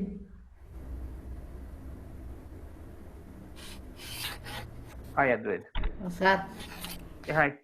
കേൾക്കാവോ sir? കേൾക്കാം. Hello, സുഖമാണോ? Sir, ഭാവിയിൽ എനിക്ക് collector ആകാനാണ് ആഗ്രഹം. അപ്പോൾ പ്ലസ് ടു കഴിഞ്ഞ് ഏത് കോഴ്സാണ് തിരഞ്ഞെടുക്കേണ്ടതെന്ന് പറയാം. ഓക്കെ, അപ്പൊ ഞാൻ നേരത്തെ പറഞ്ഞ പോലെ ഫോളോ യുവർ ഹാർട്ട്, റൈറ്റ്? അപ്പൊ നമുക്ക് കളക്ടർ ആവാനാണ് ആഗ്രഹം. അപ്പൊ നേരത്തെ ഐ തിങ്ക് തസ്ലീമ ആദ്യം ചോദിച്ച പോലെ she want to become IAS. അപ്പൊ കളക്ടർ എന്ന് പറയുന്നത് IAS കാരൻ തന്റെ ഒരു 30 വർഷത്തിൽ ഒരു 3 വർഷം മാത്രം ചെയ്യുന്ന ജോലിയാണ്. ഓക്കെ, എന്നിരുന്നാൽ കൂടിയും ഏത് കോഴ്സ്, അപ്പൊ അതിന് ഹെൽപ്പ് ചെയ്യുന്ന കുറച്ച് ഘടകങ്ങളുണ്ട്. ഒന്നെന്ന് പറയുന്നത് നമുക്കിപ്പോ സിവിൽ സർവീസ് എക്സാം എഴുതണം. അപ്പൊ പ്രിലിമിനറി എഴുതണം, മെയിൻസ് എഴുതണം. അപ്പൊ ഞാൻ ഇപ്പൊ മെയിൻസിന്റെ സിലബസ് ആണെങ്കിൽ നമുക്ക് മൊത്തം 9 പേപ്പർ എഴുതണം, ഒരു എസ് എഴുതണം, പിന്നെ നമ്മളിപ്പോ GS1 എന്ന് പറഞ്ഞൊരു പേപ്പർ ഉണ്ട്. അതിനകത്ത് നമ്മളിപ്പോ പഠിക്കുന്ന ഹിസ്റ്ററിയും ജോഗ്രഫിയും സൊസൈറ്റിയെ കുറിച്ചുമാണ് നമ്മൾ അതിനകത്ത് എഴുതുന്നത്. പിന്നെ ജനറൽ സ്റ്റഡീസ് 2 എന്ന് പറഞ്ഞൊരു പേപ്പറാണ്. അതിനകത്ത് ഇപ്പൊ നമ്മൾ അങ്ങനെ പഠിക്കാത്ത ഒരു സബ്ജക്റ്റ് ആയിരിക്കും നമ്മൾ കേട്ടിട്ടുള്ള. For example constitution, governance, international relationship, ഇന്ത്യയും മറ്റ് രാജ്യങ്ങളുമായിട്ടുള്ള ബന്ധം എന്താണ്, ഇതെല്ലാമാണ് അതിനകത്ത് ഉള്ളത്. പിന്നെ GS3 എന്ന് പറയുന്ന പേപ്പറാണ്. അതിനകത്ത് നമ്മുടെ എൻവിറോൺമെന്റ്, ഇപ്പൊ പത്രത്തിലുള്ള എൻവിറോൺമെന്റൽ ഇമ്പാക്ട് അസസ്, അത് ആ ഒരു നിയമം വരികയാണെങ്കിൽ ഉണ്ടാവുന്ന പ്രശ്നങ്ങൾ എന്തൊക്കെയാണ്, അല്ലെങ്കിൽ ആ നിയമത്തിൽ എന്തെങ്കിലും ചേഞ്ചസ്. പിന്നെ സയൻസ് ആൻഡ് ടെക്നോളജി, നമ്മളിപ്പോ ചന്ദ്രയാൻ വിടുന്നു. അപ്പൊ ചന്ദ്രയാൻ കൊണ്ടുള്ള നമുക്ക് എന്തൊക്കെ ഉപയോഗങ്ങളാണ് വരാൻ പോകുന്നത്, അതിനെ കുറിച്ചൊക്കെ അറിഞ്ഞിരിക്കണം. പിന്നെ ഇന്റേണൽ സെക്യൂരിറ്റി, അതായത് ഫോർ എക്സാമ്പിൾ ഇപ്പൊ നമ്മൾ ലെഫ്റ്റ് വിങ് എക്സ്ട്രീമിസം എന്നൊക്കെ കേൾക്കും. ഇപ്പൊ മാവോയിസ്റ്റ് അറ്റാക്കുകളൊക്കെ നടക്കും. അതൊക്കെ നമ്മുടെ രാജ്യ സുരക്ഷയെ ഡൗട്ട് വരുന്ന പ്രശ്നങ്ങളാണ്. അപ്പൊ ഇതെല്ലാം ആണ് GS3 വരുന്നത്. പിന്നെ GS4 എന്ന് പറയുന്ന ഒരു എത്തിക്സ് പേപ്പർ ഉണ്ട്. അപ്പൊ ഇതെല്ലാം ഞാനിപ്പോ പറയുന്നത് അടുത്ത വർഷത്തെ പാറ്റേൺ ആണ്. ഇപ്പൊ ചിലപ്പോൾ അദ്വൈതല്ലേ എൻ്റെ സംസാരിച്ച്, അദ്വൈതം എഴുതുന്ന വർഷം ചിലപ്പോൾ ചെറിയ ചെറിയ മാറ്റങ്ങൾ വരും. അപ്പൊ ഇതെല്ലാം പഠിക്കണം. ഇതിനോടൊപ്പം തന്നെ നമ്മളൊരു ഓപ്ഷണൽ സബ്ജക്ട് എടുത്ത് പഠിക്കണം. എന്ന് വെച്ചാൽ അതിനകത്ത് ഇപ്പോൾ പല പല സബ്ജക്ട്സ് ഉണ്ട്. സയൻസ് സബ്ജക്ട്സ് ഉണ്ട്, മാത്സ് ഉണ്ട്, ഫിസിക്സ് ഉണ്ട്, കെമിസ്ട്രി ഉണ്ട്. ഓക്കെ, ബാക്കി സയൻസ് സബ്ജക്ട്സ് ഉണ്ട്. ഞാനിപ്പോ എല്ലാ സബ്ജക്റ്റും പറഞ്ഞില്ല. You have botany, you have zoology, അങ്ങനെ വളരെയധികം സയൻസ് സബ്ജക്ട്സ് ഉണ്ട്. പിന്നെ ഭാഷകളുണ്ട്. നമ്മുടെ കോൺസ്റ്റിറ്റ്യൂഷനകത്ത് പറഞ്ഞിരിക്കുന്ന 22ഓളം ഭാഷകളെ കുറിച്ചുള്ള ഇതുണ്ട്. മലയാളമുണ്ട്, ഇംഗ്ലീഷ് ഉണ്ട്, തമിഴ്, കന്നഡ. ഇപ്പൊ നമ്മൾ കേരളീസ് ആയതുകൊണ്ട് കേരളത്തിലെ പല കുട്ടികളും എടുക്കുന്നത് ഇതാണ്. പിന്നെ ഹ്യൂമാനിറ്റി സബ്ജക്ട്സ് ആയ സോഷ്യോളജി ഉണ്ട്, സൈക്കോളജി ഉണ്ട്, ആന്ത്രോപോളജി ഉണ്ട്.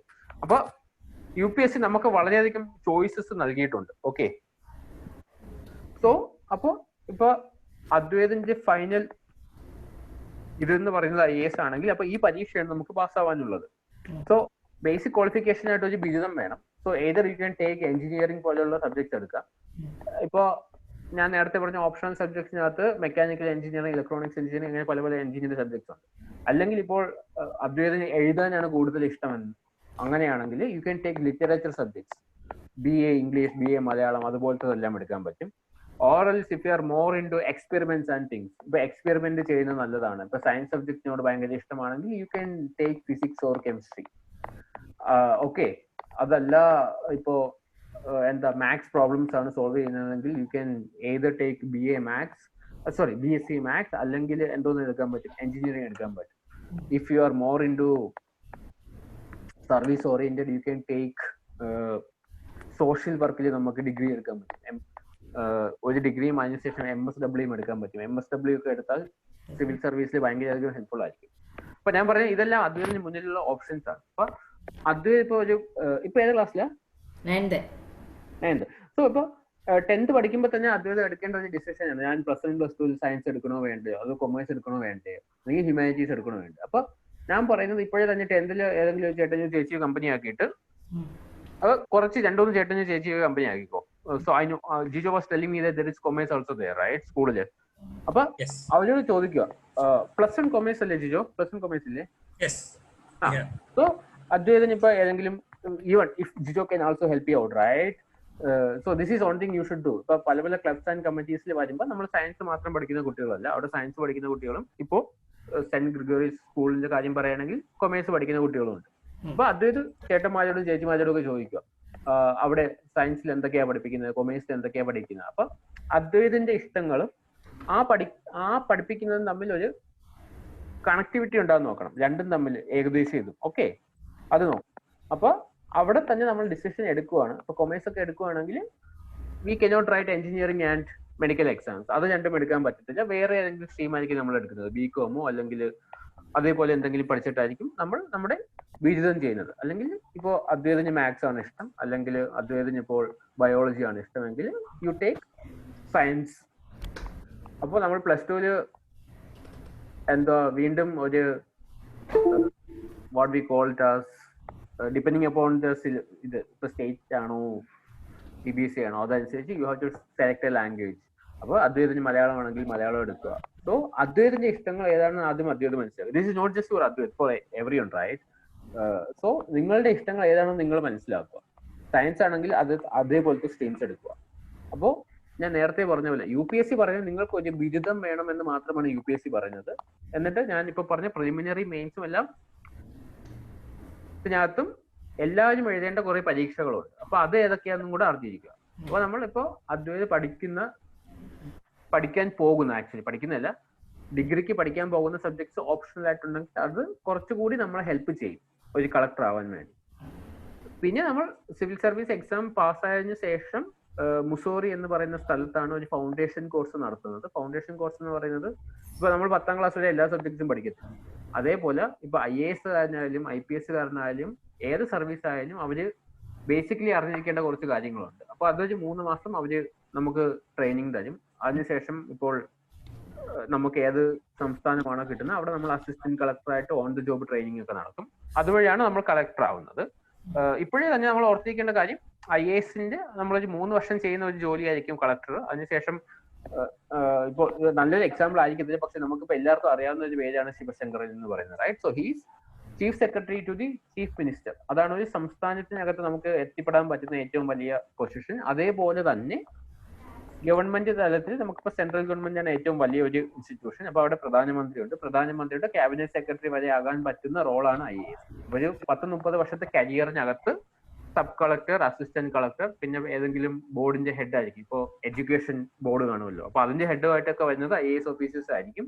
അതിനുശേഷം ഒരു 3-4 വർഷം നമ്മൾ കളക്ടർ ആയിരിക്കും. അവിടെ ആയിരിക്കും നമ്മൾ ജനങ്ങളുമായിട്ട് ഏറ്റവും കൂടുതൽ ഇന്ററാക്ട് ചെയ്യുന്നത്. പിന്നെ അവിടെ നിന്ന് വീണ്ടും നമ്മൾ ഏതെങ്കിലും ഒരു മിനിസ്ട്രിയുടെ കീഴിലൊക്കെ വർക്ക് ചെയ്യും. നമുക്ക് ഒരു സംസ്ഥാനത്തിനകത്താണ് ചീഫ് സെക്രട്ടറി വരെയും, ഒരു സെൻട്രൽ ഗവൺമെന്റ് ആകുമ്പോഴത്തേക്ക് ക്യാബിനറ്റ് സെക്രട്ടറി വരെയും എത്തിപ്പെടാൻ പറ്റില്ല. സോ അദ്വൈതനോടും ബാക്കിയുള്ളവരോടും പറയുന്നത്, നിങ്ങളുടെ ഇഷ്ടങ്ങൾ നിങ്ങൾ തന്നെ തിരിച്ചറിയുക. I think academic you can help you there again, right? എന്നിട്ട് നമ്മുടെ ഇഷ്ടങ്ങളുമായിട്ട് ചേർന്ന് പോകുന്ന കോഴ്സസ് ഏതൊക്കെയാണ്. ഇപ്പൊ സ്കൂളിന്റെ ഇതിലാണെങ്കിൽ യു ക്യാൻ ടോക്ക് വിത്ത് ഇപ്പൊ +1 +2 സയൻസ് എടുത്തവരെയും +1 +2 കൊമേഴ്സ് എടുത്തവരെയും അതുവരെ പോയി സംസാരിച്ചിട്ട് ഒന്ന് മനസ്സിലാക്കാം എന്തൊക്കെയാണ് അവിടെ പഠിക്കുന്നത്, എന്റെ ഇഷ്ടങ്ങളും അതുമായിട്ട് ഇതാണോ. ഇപ്പൊ അതല്ല, ഫോർ എക്സാമ്പിൾ ഇപ്പൊ എല്ലാ സ്കൂളിലും എല്ലാം കാണുന്നത്, ഇപ്പൊ ഹ്യൂമാനിറ്റീസ് ആണെങ്കിൽ ചുറ്റും ഒന്ന് നോക്കിയാൽ മതി. അല്ലെങ്കിൽ I think Jijo can again help you out. കാരണം ഇപ്പൊ 10th പഠിച്ച കുട്ടികൾ തന്നെ അല്ലെങ്കിൽ ഹ്യൂമാനിറ്റീസ് എടുത്ത കുട്ടികൾ കാണും. ഫോർ എക്സാമ്പിൾ ഇത്തവണ സിവിൽ സർവീസിന് 45ാമത്തെ റാങ്ക് കിട്ടിയിട്ട് വേണ്ടത് നിന്ന് സഫീന എന്ന് പറഞ്ഞ കുട്ടിയുണ്ട്. സോ ആ കുട്ടിക്ക് അറിയാം ഇതാണ് കളക്ടറാണ് ആകാനുള്ളത്. So she has taken humanities. അതിനുശേഷം മാർ ബെസേലിയസ് കോളേജിൽ 3 വർഷത്തെ ഡിഗ്രി എടുത്തു, അതും ഹ്യൂമാനിറ്റീസ് ബാക്ക്ഗ്രൗണ്ടിൽ തന്നെ. എന്നിട്ട് അവിടെ നിന്നാണ് ഇങ്ങോട്ട് മാറിയത്. So she was determined, right? അപ്പൊ അതേപോലെ അദ്വൈതം ഏതാണോ ഇഷ്ടം, ബാക്കിയുള്ളവരും അവർക്ക് ഏതാണോ ഇഷ്ടപ്പെട്ട സബ്ജക്ട്സ് അതനുസരിച്ച് നമുക്ക് നമ്മുടെ സബ്ജക്ട്സ് ചൂസ് ചെയ്യുക. +1 ആയാലും +2 ആയാലും.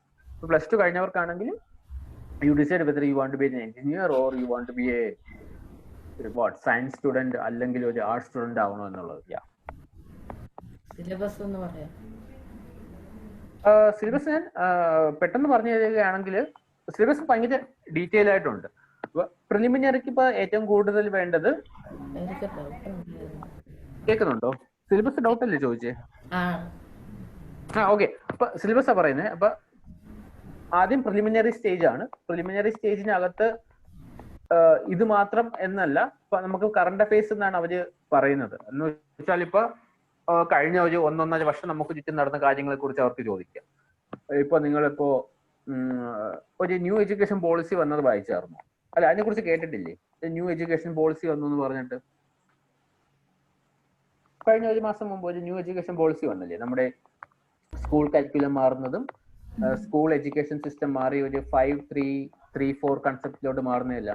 ഇപ്പൊ ആ school education policy report recommend ചെയ്ത ആരാണെന്ന് ചോദിക്കും. കസ്തൂരി രംഗൻ. അല്ലെങ്കിൽ ഇപ്പൊ ജമ്മു ആൻഡ് കാശ്മീരിന്റെ സ്റ്റേറ്റ്ഹുഡ് എടുത്ത് മാറ്റിയിട്ട് അതിനെ ഒരു യൂണിയൻ ടെറിട്ടറി ആക്കി മാറ്റി. അപ്പൊ ആർട്ടിക്കിൾസ് ഏതൊക്കെയാണ് മാറ്റിയത്? ആർട്ടിക്കിൾ 370A അതെല്ലാം എടുത്ത് മാറ്റി. അപ്പൊ അതേപോലത്തെ കാര്യങ്ങളെല്ലാമാണ് കറണ്ട് അഫയേഴ്സ് എന്ന് പറയുന്ന സംഭവത്തിൽ ചോദിക്കുന്നത്. പിന്നെ നമ്മൾ സ്കൂളിൽ പഠിക്കുന്ന എല്ലാം ഉണ്ട്. ഹിസ്റ്ററി ഉണ്ട്, ജോഗ്രഫി ഉണ്ട്, സയൻസ് ഉണ്ട്. സയൻസിനകത്ത് ഫിസിക്സ്, കെമിസ്ട്രി, ബയോളജി ഏത് വേണം ചോദിക്കാം. പിന്നെ അതിനോടൊപ്പം ദെൻ ദർ ഈസ് കോൺസ്റ്റിറ്റ്യൂഷൻ എന്ന് പറയുന്ന സംഭവമുണ്ട്. ഞാനിപ്പോ നേരത്തെ പറഞ്ഞില്ലേ ആ ആർട്ടിക്കിൾസിനെ കുറിച്ചെല്ലാം. ഫോർ എക്സാമ്പിൾ ശ്രുതി ഒരു വേർഡ് യൂസ് ചെയ്തായിരുന്നു, UPSC എന്ന് പറയുന്നത് ഒരു കോൺസ്റ്റിറ്റ്യൂഷണൽ ബോഡിയാണ്. അപ്പൊ കോൺസ്റ്റിറ്റ്യൂഷണൽ ബോഡി എന്ന് വെച്ചാൽ എന്താ? കോൺസ്റ്റിറ്റ്യൂഷണൽ ബോഡി എന്ന് പറയുന്നത് ആ കോൺസ്റ്റിറ്റ്യൂഷനകത്ത് പറഞ്ഞിട്ടുള്ള ഒരു ബോഡിയാണ്. അപ്പൊ അതിനൊരു ആർട്ടിക്കിൾ നമ്പർ കാണും. നിങ്ങൾ വായിച്ചിട്ടുണ്ടോ എന്ന് അറിയില്ല, നമുക്ക് കേന്ദ്രത്തിൽ നിന്ന് കുറെ അധികം കാശ് കിട്ടും. ഇപ്പൊ കാശ് തരുന്നത് ഡിസൈഡ് ചെയ്യുന്നത് ഫിനാൻസ് കമ്മീഷനാണ്. അപ്പൊ ഫിനാൻസ് കമ്മീഷനെ വെക്കുന്നത് ഒരു ആർട്ടിക്കിൾ പ്രകാരമാണ്. അപ്പൊ ആർട്ടിക്കിൾ 340 ആണെന്നാണ് എന്റെ വിശ്വാസം. അപ്പൊ ആർട്ടിക്കിൾ 340 അതെല്ലാം പറയുന്ന കോൺസ്റ്റിറ്റ്യൂഷൻ എന്ന് പറഞ്ഞ സംഭവമാണ്. പിന്നെ എൻവിറോൺമെന്റ് ഉണ്ട്. നിങ്ങളിപ്പോ കേട്ട് കാണുമല്ലോ, ഓക്കെ, നീൽഗിരി താർ കേട്ടിട്ടുണ്ടല്ലോ? നീൽഗിരി താർ, നമ്മുടെ നീൽഗിരിയിലുള്ള ഒരു വരയാട്. ഓക്കെ, ഇപ്പൊ നീൽഗിരി താർ ഇപ്പൊ നീൽഗിരിക്ക് ഒരു എൻഡമിക് സ്പീഷീസ് എന്നാണ് പറയപ്പെടുന്നത്. അപ്പൊ നമ്മൾ എൻവിറോൺമെന്റിലെ കുറച്ച് കാര്യങ്ങൾ അറിയപ്പെടണം. എന്തൊക്കെയാണ്? കുറച്ച് ഡെഫിനിഷൻസ് അറിയണം. ഈ എൻഡമിക് സ്പീഷീസ് എന്ന് വെച്ചാൽ എന്താ? എൻഡമിക് സ്പീഷീസ് എന്ന് വെച്ചാൽ ആ ഒരു പ്രദേശത്ത് മാത്രം കാണപ്പെടുന്നതിനാണ് എൻഡമിക് എന്ന് പറയുന്നത്. ഇപ്പൊ എൻവിറോൺമെന്റ് ആയിട്ടുള്ള കുറച്ച് കാര്യങ്ങൾ അറിയണം. ഇപ്പൊ നമ്മൾ കേൾക്കുന്ന ഒരു ടേം ആണ്, ഇപ്പൊ പത്രം നിങ്ങൾ പിന്നെ വായിക്കുന്നവരാണെങ്കിൽ you might already come across Paris climate change എന്ന് പറയുന്ന സംഭവം. അതായത് ലോകത്ത് മൊത്തം നടക്കുന്ന പല പല പ്രവർത്തനങ്ങൾ മൂലം കൂടുതലും ഇൻഡസ്ട്രിയൽ റിയാക്ഷൻസ് കാരണം നമ്മുടെ അറ്റ്മോസ്ഫിയറിക് ടെമ്പറേച്ചറിൽ ഒരു 2 ഡിഗ്രി സെൽഷ്യസ് മാറ്റം വരും. അപ്പൊ അത് തടയാൻ വേണ്ടി ലോകത്തുള്ള എല്ലാവരും കൂടി ചെയ്യുന്ന ഒരു സംഭവമാണ് പാരീസ് ക്ലൈമാറ്റിക് ഡീൽ, റൈറ്റ്? അപ്പൊ അതിനെ കുറിച്ച് നമ്മൾ അറിഞ്ഞിരിക്കണം. പിന്നെ ഇന്റർനാഷണൽ റിലേഷൻഷിപ്പിനെ കുറിച്ച് അറിഞ്ഞിരിക്കണം. ഇപ്പൊ നമ്മുടെ കൊറോണ, അതിനകത്ത് ഏറ്റവും കൂടുതൽ ഡിസ്കസ് ചെയ്യുന്ന ബോഡി ഏതാണ്? WHO. അപ്പൊ WHO കുറിച്ച് നമ്മൾ കുറച്ച് അറിഞ്ഞിരിക്കണം. അപ്പോൾ സിലബസ് എന്ന് പറയുമ്പോൾ പ്രിലിമിനറിക്ക് വേണ്ടി ഹിസ്റ്ററി, ജോഗ്രഫി, പൊളിറ്റി, പിന്നെ എക്കണോമിക്സ് അറിഞ്ഞിരിക്കണം. വിലക്കയറ്റം എന്താണ്, വില കുറയൽ എന്താണ്, അപ്പൊ ഇൻഫ്ലേഷൻ എന്നാണ് നമ്മൾ വിലക്കയറ്റത്തിനെ പറയുന്നത്, റൈറ്റ്? അപ്പൊ വിലക്കയറ്റത്തെ പിടിച്ചു നിർത്താൻ വേണ്ടി എന്തെല്ലാം കാര്യങ്ങൾ ഗവൺമെന്റ് കൊണ്ടുവരും. അപ്പൊ RBIയുടെ പോളിസീസിനെ കുറിച്ച് അറിഞ്ഞിരിക്കണം. പിന്നെ എല്ലാ വർഷവും ഗവൺമെന്റ് നടത്തുന്ന ബഡ്ജറ്റ് ഉണ്ടല്ലോ, ബഡ്ജറ്റിന്റെ കൂടെ ഒരു എക്കണോമിക് സർവേ ഇറക്കും. അതിനകത്ത് ഏതെങ്കിലും പുതിയ സ്കീം കൊണ്ടുവന്നിട്ടുണ്ടോ എന്ന് അറിയാം. ഓക്കെ, അപ്പൊ ഇതെല്ലാമാണ് പ്രിലിമിനറിക്ക് ഉള്ളത്. പിന്നെ ഞാൻ അതിനുശേഷം മെയിൻസ് ആണ്. മെയിൻസ് നമുക്ക് എഴുതുന്ന പരീക്ഷയാണ്. ഒരു പരീക്ഷയ്ക്കും 250 മാർക്കിന്റെ പരീക്ഷയാണ്. അപ്പൊ അതിനാണ് ഞാൻ നേരത്തെ പറഞ്ഞ ആദ്യത്തെ ദിവസം ഒരു essay എഴുതണം. നമ്മൾ 2 essay ആണ് എഴുതാനുള്ളത്. ഓക്കെ, രണ്ടാമത് നമ്മൾ ജനറൽ സ്റ്റഡീസ് ഉണ്ടെന്നാണ് പറയുന്നത്. അതിനകത്ത് ജോഗ്രഫി, ഹിസ്റ്ററി, സൊസൈറ്റി, പിന്നെ GS2, അതിനകത്ത് polity, governance, constitution, international relationship, പിന്നെ ജനറൽ സ്റ്റഡീസ് 3 എന്ന് പറയുന്ന പേപ്പറാണ് രണ്ടാമത്തെ ദിവസത്തെ ആദ്യത്തെ പേപ്പർ. അപ്പൊ വെള്ളിയാഴ്ച ആയിരിക്കും നമ്മുടെ essay, ശനിയാഴ്ചയാണ് general studies 1ഉം general studies 2ഉം.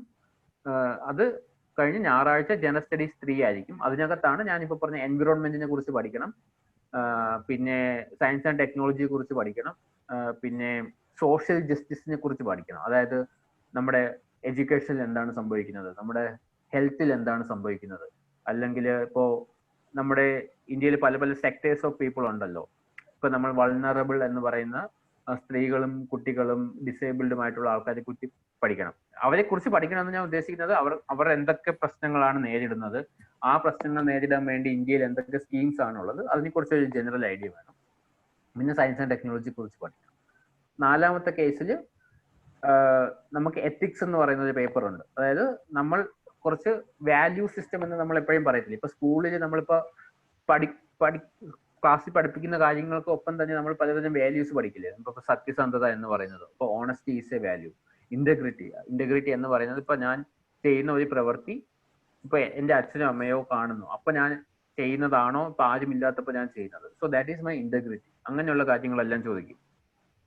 Okay, so ഇതാണ് GS4. പിന്നെ നമുക്കൊരു 3-4 ദിവസത്തെ ബ്രേക്ക് കാണും. പിന്നെ അടുത്ത ശനിയാഴ്ച നമുക്ക് ഇംഗ്ലീഷിന്റെ ഒരു എക്സാം ഉണ്ട്. ഇംഗ്ലീഷിൽ ഒരു എസ്സേ എഴുതുക, പ്രിസൈസ്. ഇപ്പൊ 300 വേർഡ് തന്നിരിക്കുന്ന സംഭവം ചെറുതാക്കി 100 വേർഡിൽ എഴുതുക, അങ്ങനത്തെ ഒരു സംഭവം കാണും. പിന്നെ ഉച്ചയ്ക്ക് ശേഷം മലയാളം എക്സാം കാണും. അത് ഭയങ്കര സിമ്പിളാണ്. വീണ്ടും ഒരു എസ്സേ എഴുതുക, വാക്യത്തിൽ ചേർക്കുക, പിന്നെ എന്തോ പിരിച്ചെഴുതുക, കൂട്ടി എഴുതുക, ആ സംഭവങ്ങൾ. പിന്നെ ലാസ്റ്റ് ദിവസം ഞാൻ നേരത്തെ പറഞ്ഞ ഓപ്ഷണൽ എന്ന് പറയുന്ന സബ്ജക്റ്റ് കാണും. ഇപ്പൊ ഞാനും ശ്രീയൊക്കെ എടുത്തിരിക്കുന്ന ഓപ്ഷണൽ സോഷ്യോളജിയാണ്. ഇപ്പൊ മാത്സ് എടുക്കുന്നവരുണ്ട്, അങ്ങനെ പല. ജോഗ്രഫി ഒരു ഓപ്ഷണലാണ്, ഹിസ്റ്ററി ഒരു ഓപ്ഷണലാണ്. അങ്ങനെ 9 പരീക്ഷയാണ് നമുക്ക് ഇതിനായിട്ടുള്ളത്. 3ാമത്തെ ഘട്ടം എന്ന് പറയുന്നത് ഇന്റർവ്യൂ ആണ്. അത് 275 മാർക്കാണ്. അതിൽ കൂടുതൽ നമ്മളെ കുറിച്ചായിരിക്കും അവർ ചോദിക്കുന്നത്. ഇപ്പൊ അദ്വൈതാണെന്ന് തോന്നുന്നു ഈ ക്വസ്റ്റ്യൻ ചോദിച്ചത്. അപ്പൊ അദ്വൈതിന്റെ ഹോബികളെ കുറിച്ച് ചോദിക്കും. ഇപ്പൊ ക്രിക്കറ്റ് ആണ് ഹോബി എങ്കിൽ എന്തുകൊണ്ട് ക്രിക്കറ്റ് എടുത്തു, ഇന്ത്യയിൽ എന്തുകൊണ്ടാണ് കൂടുതൽ പേരും ക്രിക്കറ്റ് കളിക്കുന്നത് എന്ന് വേണ്ട. നമ്മളിപ്പോ ഹോബീസ് ഒക്കെ പറയുമ്പോൾ നമ്മുടെ ഹോബി വെറുതെ ഇപ്പൊ സ്കൂളിലെ എസ്സേ എഴുതാൻ വേണ്ടിയുള്ള ഒരു ഹോബി അല്ല. അപ്പൊ ഹോബിയെ കുറിച്ച് ഇപ്പൊ അവർക്ക് ടെക്നിക്കൽ ആയിട്ടും ചോദിക്കാം. ഫോർ എക്സാമ്പിൾ ടെക്നിക്കൽ എന്ന് വെച്ചാൽ ഇപ്പൊ എന്റെ ഒരു ഫ്രണ്ടിനോട് ചോദിച്ചത്, ഇപ്പൊ ക്രിക്കറ്റ് ആണ് ഹോബി എങ്കിൽ നമ്മുടെ സ്റ്റിച്ച് പന്തിൽ എത്ര സ്റ്റിച്ചസ് ഉണ്ട് എന്ന് വരെ ചോദിക്കും. കാരണം നമ്മൾ ചെയ്യുന്ന ഒരു ഹോബി നമ്മളുടെ ഒരു പാഷൻ ആണോ, അതോ എനിക്കൊരു ഹോബി ഉണ്ട് എന്ന് ഇപ്പൊ മറ്റൊരാളോട് പറയാൻ വേണ്ടി മാത്രം വന്ന് പറയുന്നതാണോ? ഇപ്പൊ ഗാർഡനിങ് ഒരു ഹോബി ആണെങ്കിൽ എന്ത് ടൈപ്പ് ഓഫ് ചെടികളാണ്, അല്ലെങ്കിൽ ആ ഒരു ചെടി വളരാൻ വേണ്ടി എന്ത് ടൈപ്പ് ഓഫ് സോയിലാണ് നല്ലത്. ഇപ്പൊ നമുക്ക് അതിനെക്കുറിച്ച് നല്ലൊരു അറിവുണ്ടോ എന്ന് കൂടി അവർ ടെസ്റ്റ് ചെയ്യും. പിന്നെ നമുക്ക് ചുറ്റും നടക്കുന്ന കാര്യങ്ങൾ, ഇപ്പൊ നാട്ടിൽ നടക്കുന്ന കാര്യങ്ങളെ കുറിച്ച് ചോദിക്കും. ഫോർ എക്സാമ്പിൾ എന്റെ ഫ്രണ്ട്സിനോട് ചോദിച്ചതാണ്, ഇപ്പൊ നമ്മുടെ കുറച്ച് പേര് കൊറോണയ്ക്ക് മുമ്പാണ് ഇന്റർവ്യൂ കൊടുത്തത്. ഞാൻ കൊറോണയ്ക്ക് മുമ്പാണ് കൊടുത്തത്. അപ്പൊ കൊറോണയ്ക്ക് ശേഷം പോയവരോട് ചോദിച്ചത്, കേരളം ആദ്യം കൊറോണ നമ്പേഴ്സ് കുറവായിരുന്നല്ലോ, കോവിഡ് പേഷ്യൻസ് കുറവായിരുന്നല്ലോ, ഇപ്പൊ എന്തുകൊണ്ടാണ് കൂടിയത്, താങ്കളുടെ അഭിപ്രായം എന്താണ്? ഓക്കെ, ഇപ്പൊ എന്നോട് ചോദിച്ചത് ഞാൻ എന്തുകൊണ്ട് മാനേജ്മെന്റിന് ശേഷം സിവിൽ സർവീസിലോട്ട് വന്നു, അല്ലെങ്കിൽ എന്തുകൊണ്ട് ഞാൻ സോഷ്യോളജി തിരഞ്ഞെടുത്തു, അതിനെപ്പറ്റി ചോദിച്ചു. ഞാൻ IIM-ലാണല്ലോ പഠിച്ചത്. അപ്പൊ ചോദിച്ചു എന്തുകൊണ്ടാണ് കുട്ടികൾ പ്രീമിയർ ഇൻസ്റ്റിറ്റ്യൂട്ടിലോട്ട് വരാൻ താല്പര്യപ്പെടുന്നതെന്ന് ചോദിച്ചു. പിന്നെ ഞാൻ വന്ന ദിവസമാണ് ട്രംപ് ഇന്ത്യയിൽ എത്തിയത്. അപ്പൊ അന്നത്തെ ദിവസം India-US റിലേഷൻഷിപ്പിനെ കുറിച്ച് ചോദിച്ചു. നിങ്ങളിപ്പോ പത്രം വായിക്കുന്നുണ്ടെങ്കിൽ വീണ്ടും കേട്ട് കാണും, താലിബാൻ എന്ന് പറയുന്ന ഒരു സംഘടനയുണ്ട് അഫ്ഗാനിസ്ഥാനിൽ. അപ്പൊ US അഫ്ഗാനിസ്ഥാനിൽ നിന്ന് പിന്മാറുകയാണെങ്കിൽ ഇന്ത്യക്ക് എന്ത് നേട്ടമായിരിക്കും, അല്ലെങ്കിൽ ഇന്ത്യക്ക് എന്തെങ്കിലും പ്രശ്നങ്ങൾ ഉണ്ടാവുമോ എന്ന് ചോദിച്ചു. അപ്പൊ അവരവിടെ നോക്കുന്നത് നമ്മുടെ നോളജ് അല്ല, നമ്മുടെ പേഴ്സണാലിറ്റിയാണ്. അപ്പൊ നമുക്ക് അറിഞ്ഞുകൂടാത്ത ഒരു കാര്യം ചോദിക്കുകയാണെങ്കിൽ നമ്മൾ എങ്ങനെ പറയും, അല്ലെങ്കിൽ ഇപ്പൊ ഒരു സിറ്റുവേഷൻ തന്നിട്ട് ചോദിക്കുകയാണെങ്കിൽ നമ്മൾ എങ്ങനെ പറയും. നമ്മുടെ ഒരു പേഴ്സണാലിറ്റി, നമ്മൾ ആ സിസ്റ്റത്തിലേക്ക് നല്ലവരാണോ എന്ന് അവർ ടെസ്റ്റ് ചെയ്യും. കാരണം എന്റെ മുന്നിൽ പലതരം ആൾക്കാരായിരിക്കും വരുന്നത്. എന്റെ അല്ല, ഏതൊരു സിവിൽ സർവന്റിന്റെ മുന്നിൽ പലതരം ആൾക്കാരായിരിക്കും വരുന്നത്. അപ്പൊ നമുക്ക് എല്ലാവർക്കും നമ്മളെ കൊണ്ട് ഉപയോഗം വരുമോ, അതോ ഞാനിപ്പോ ഒരു 20 മുതൽ 30 വയസ്സ് വരെ ഉള്ളവരെ മാത്രമേ ഹെൽപ്പ് ചെയ്യത്തുള്ളൂ, അതോ ഞാൻ ഗേൾസിന് മാത്രമേ ഹെൽപ്പ് ചെയ്യത്തുള്ളൂ, അതോ ബോയ്സിന് മാത്രമേ ഹെൽപ്പ് ചെയ്യത്തുള്ളൂ, അതോ ഹയർ കാസ്റ്റിന് മാത്രമേ ഹെൽപ്പ് ചെയ്യത്തുള്ളൂ? അങ്ങനെയുള്ള ആൾക്കാരെ ഒന്നും നമുക്ക് സിസ്റ്റത്തിലോട്ട് കൊണ്ടുവന്നാൽ ഭയങ്കര ബുദ്ധിമുട്ടായിരിക്കും. അപ്പൊ നമ്മുടെ പേഴ്സണാലിറ്റി ടെസ്റ്റ് ചെയ്യപ്പെടും. അപ്പോൾ ഇന്റർവ്യൂവിന് അങ്ങനെ സിലബസ് ഇല്ല, ബാക്കി രണ്ടിനും വ്യക്തമായ സിലബസ് ഉണ്ട്. അത് ഓരോ വർഷവും UPSC നോട്ടിഫിക്കേഷൻ ഇറക്കും. അതിനകത്ത് സിലബസിനെ കുറിച്ച് വ്യക്തമായിട്ട് എഴുതിയിട്ടുണ്ട്. ഇപ്പോഴേ വായിക്കുന്നത് നിങ്ങളുടെ NCERT ആയിട്ടൊക്കെ വായിച്ചു പോകാൻ കുറച്ചുകൂടെ ഹെൽപ്ഫുൾ ആയിരിക്കും. കോളിന് ശേഷം I will share the syllabus with Gio. He can share it in your class group. നമുക്ക് ലാസ്റ്റ് ഒരു ക്വസ്റ്റ്യനോടെ എടുത്തിട്ട് നമുക്ക് വൈൻഡ് അപ്പ് ചെയ്യാം. Sure. Shruti. Yeah, we have a question from Leah Fatima. She is asking, which is the best academy to get coaching of UPSC in Kerala?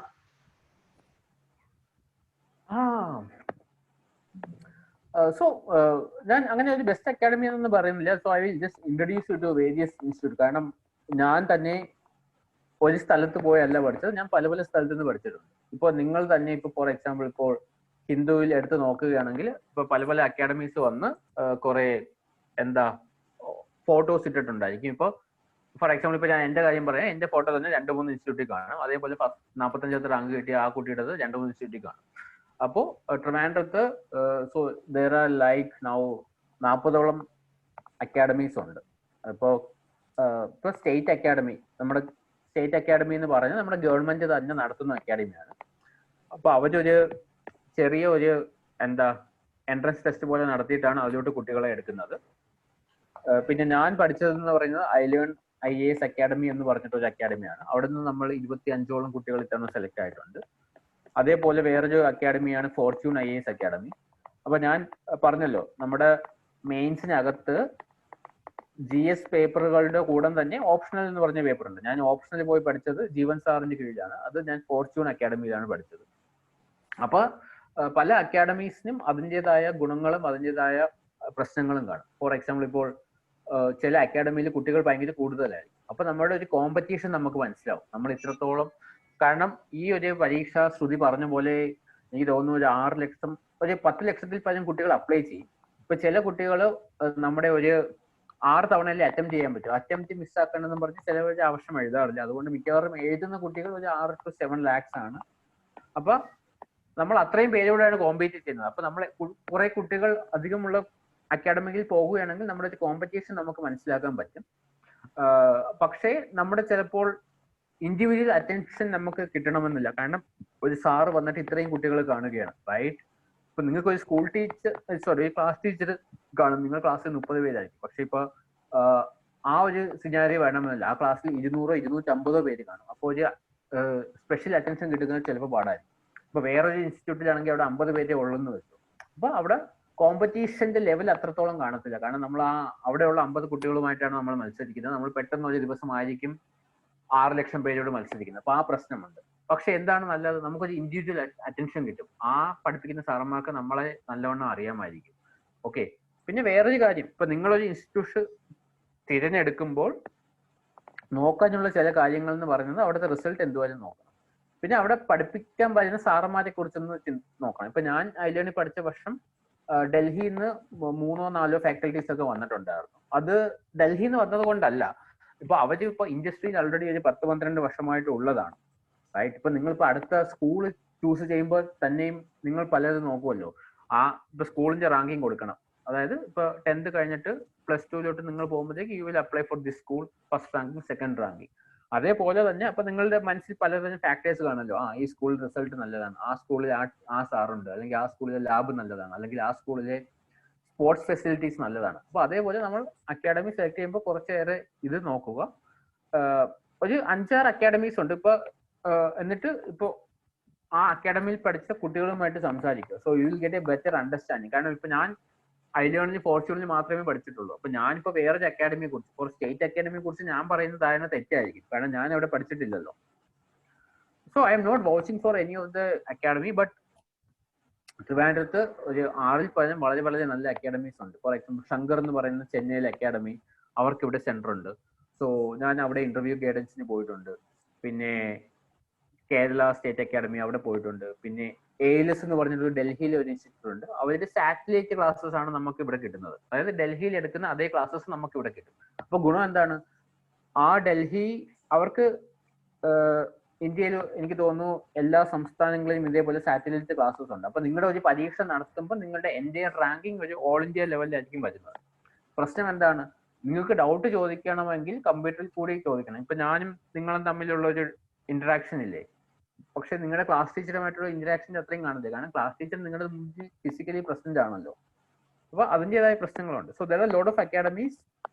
So ഈ കുറച്ച് factors മനസ്സിൽ വെച്ചിട്ട് ഡിസൈഡ് ചെയ്യുക അക്കാഡമിക്കാം.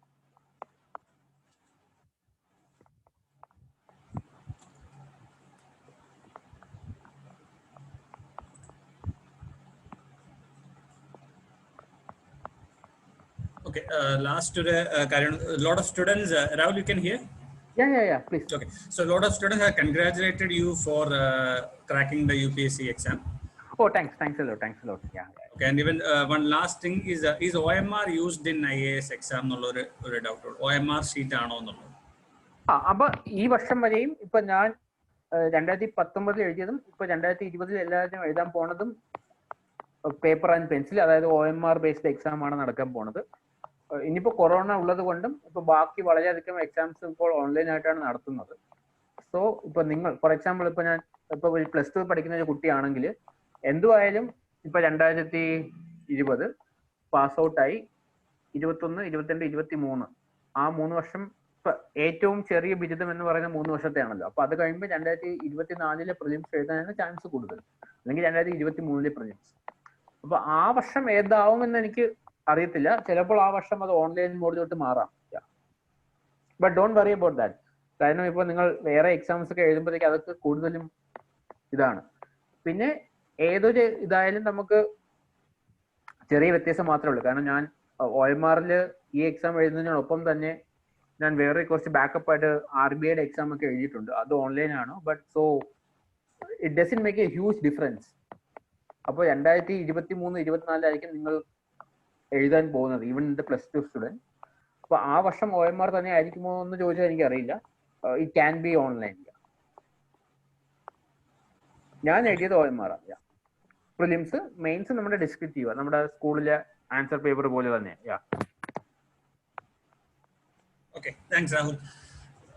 ബാക്കിയുള്ള ചോദ്യങ്ങൾ ഇനി എന്തായാലും ഞാൻ രാഹുൽ സാറുടെ ഡയറക്റ്റ്ലി ചോദിക്കുന്നതായിരിക്കും. We don't have much time, so will wind up the session. Rahul എന്തെങ്കിലും ആഡ് ചെയ്യാനുണ്ടോ? റൈറ്റ്. ഓക്കെ, സോ പറഞ്ഞ ഒന്ന് സമ്മറൈസ് ചെയ്യുകയാണെങ്കിൽ ഹാവ് എ ഇപ്പൊ എക്സാം പാറ്റേൺ മനസ്സിലാക്കുക. ഇപ്പൊ നിങ്ങൾക്ക് നേരത്തെ പറഞ്ഞ പോലെ നമ്മളെ എന്ത് ടൈപ്പ് ഓഫ് എക്സാമിനെയാണ് നമ്മൾ അപ്രോച്ച് ചെയ്യുമ്പോൾ, എത്ര ആൾക്കാരുണ്ട്, ഇത് ഒരു എത്ര വർഷത്തെ എക്സാം ആണ്. അപ്പൊ ആദ്യമേ ശ്രുതി പറഞ്ഞു, കാരണം ഞാനിപ്പോ 2019 എക്സാമിന്റെ റിസൾട്ട് ആണ് ഇപ്പൊ വന്നത്. So understand that in mind. പിന്നെ നമുക്ക് യൂസ്ഫുൾ ആയിട്ടുള്ള റിസോഴ്സസ് എല്ലാം യൂസ് ചെയ്യുക. ഫോർ എക്സാമ്പിൾ നിങ്ങളുടെ ക്ലബ്സ് ആയാലും ഇതായാലും ഇപ്പൊ ജിജോ ഇനി അടുത്ത് കൊണ്ടുവരാൻ പോണ ഇൻഡസ്ട്രി എക്സ്പെർട്ട്, സോ അവരുടെ എല്ലാം ഇൻപുട്സ് എടുക്കുക. Then enjoy the process. Okay, കാരണം ഇപ്പോ നിങ്ങൾ +2-ലായാലും ഏത് ക്ലാസ്സിലായാലും ഒരു എക്സാം എഴുതാൻ വേണ്ടി മാത്രം പഠിക്കാതെ ജസ്റ്റ് എൻജോയ് ദ പ്രോസസ്. കാരണം മാർക്സ് ഈസ് ഇമ്പോർട്ടൻറ്റ്, പക്ഷേ marks is not that important. At the end of the day it is up to you, right? So enjoy the process. നിങ്ങൾ ചെയ്യുന്നത് നിങ്ങൾ ഫുൾ 100% ഡെഡിക്കേഷനോട് കൂടി എൻജോയ് ചെയ്ത് പഠിക്കുക. Okay. So we'll take a feedback from the students, one of the students. Yeah, sure. Okay. Aisha, can you please unmute? Yes, sir. Can you hear me? Yes, Yeah. I can hear you. Hey, hi. Aisha, you can give a feedback about the session. Yes. Okay. So good evening all. First of all, I would like to thank Mr. Rahul Rajiv sir for your valuable time. And it was my first experience interacting with a civil servant. And it was a very informative and inspirational session. And also a special thanks for the team Academic Q, especially Shruti ma'am for your words. And at last, but not the least, I also thank our school management for taking each and every initiative for us during this pandemic. Once again, I thank Mr. Rahul Rajiv sir and also team Academic Q. Thank you. Okay. Thanks a lot. I mean, Corona la tirnattu, I think if possible, I will come and meet you there. Yeah. So I will talk with Jito. Yeah. Thank you. Thank you. Okay. Thank you, Aisha. So we'll wind up today's session. എല്ലാവർക്കും informative ആണെന്ന് വിചാരിക്കുന്നു. So always you can come back to us. അതായത് നിങ്ങളുടെ ഉള്ള സംശയങ്ങളും അതിനുള്ള ഗൈഡൻസിനൊക്കെ school നിങ്ങളുടെ കൂടെ സപ്പോർട്ടിനായിട്ടുണ്ട്. And will be getting more chances like this. ഇപ്പം രാഹുൽ സാറിനെ പോലെ ഇൻഡസ്ട്രിയിൽ ഏറ്റവും കൂടുതൽ എക്സ്പീരിയൻസ് ഉള്ള, അതായത് നിങ്ങൾക്ക് സ്കൂൾ കഴിഞ്ഞിട്ട് ഒരു ജോലിയിലോട്ട് പ്രവേശിക്കുമ്പോൾ എന്തൊക്കെ കാര്യങ്ങൾ നിങ്ങൾക്ക് വേണം, അല്ലെങ്കിൽ അവിടെ എക്സൽ ചെയ്യാൻ വേണ്ടി എന്തൊക്കെ സ്കിൽസ് നിങ്ങൾക്ക് വേണം എന്നുള്ള രീതിയിലുള്ള എല്ലാ ഗൈഡൻസും ഉണ്ട്. So the important thing is you need to utilise it. ആര് വന്നെന്ന് പറഞ്ഞാലും, നമ്മളുടെ മുമ്പിൽ ഈശ്വരൻ മുമ്പിൽ വന്നെന്ന് പറഞ്ഞാലും നമ്മൾ ആ ഒരു ഇതിനെ എങ്ങനെ എടുക്കുന്നു അല്ലെങ്കിൽ ഈശ്വരനോടാണെങ്കിൽ ചോദിക്കേണ്ട ചോദ്യങ്ങൾ ചോദിക്കുക, നമ്മളുടെ മനസ്സിലുള്ള സംശയങ്ങൾ ചോദിക്കുക, അങ്ങനത്തെ കാര്യങ്ങളെല്ലാം ചെയ്താൽ മാത്രമേ നമുക്കൊരു ഒരു ഗുണം കിട്ടുള്ളൂ. അപ്പം ഇന്ന് രാഹുൽ സാറിന്റെ സെഷൻ ആണെങ്കിലും നമ്മൾ എത്രത്തോളം അതിനകത്ത് നിന്നുള്ള ഇൻപുട്സ് എടുത്തു എന്ന് വെച്ചിട്ടിരിക്കും നമ്മളുടെ ലൈഫിൽ അതെങ്ങനെ ഹെൽപ്ഫുൾ ആവുന്നുള്ളൂ. Okay, it was a good session. നമുക്ക് അതിന്റെ സെഷന്റെ ഏറ്റവും എൻഡിലോട്ട് കിടക്കാം. So will go with the vote of thanks session. Vote of thanks, I will invite our Vice Principal Rahul sir. Good evening to all. My duty is to propose vote of thanks for all who have joined this meeting. First of all, let me express my sincere gratitude to our chief guest, Shri Rahul Rajiv, who inaugurated the session and conducted the civil service orientation, also shared his valuable civil service experiences with you, and also answered all your queries. I'm quite sure that your words of wisdom radiated our young minds who are sitting before me. Thank you, sir. Thank you very much. Next. Thanks a lot. Yeah. Thank you.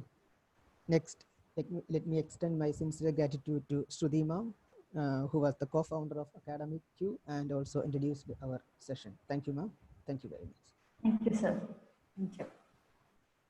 Next, let me express my sincere gratitude to our management headed by our director, Sri Jijo George, who was arranging this session. Thank you, sir. Thank you very much. Next, let me extend my sincere gratitude to all our students, parents, teachers, and all our well-wishers who joined this meeting and made this meeting, this session a wonderful one. Thank you all. Good night. Okay, thank you. Bye. Good night. Good night, everyone. Okay, thank you so much, all of you. Once again, from the school, I would like to thank Rahul and Team Academic for all the inputs. ഇന്ന് ഈ session attend ചെയ്ത എല്ലാവർക്കും thank you so much. It's just A start. ഇതൊരു തുടക്കമാണ്. നമ്മുടെ talk with experts എന്നുള്ള session ഇനി continue ചെയ്യും. അതിലെല്ലാം നിങ്ങളുടെ ഇതുപോലത്തെ പാർട്ടിസിപ്പേഷൻ ഉണ്ടാവും. Okay, take good inputs from the people that we bring. Okay, all of you, good night. Thank you so much for your time. Thank you. Thanks a lot. Bye. Shruti, thank you. Bye. Thanks. Thank you, sir. Thank you, sir. Thanks, Joel.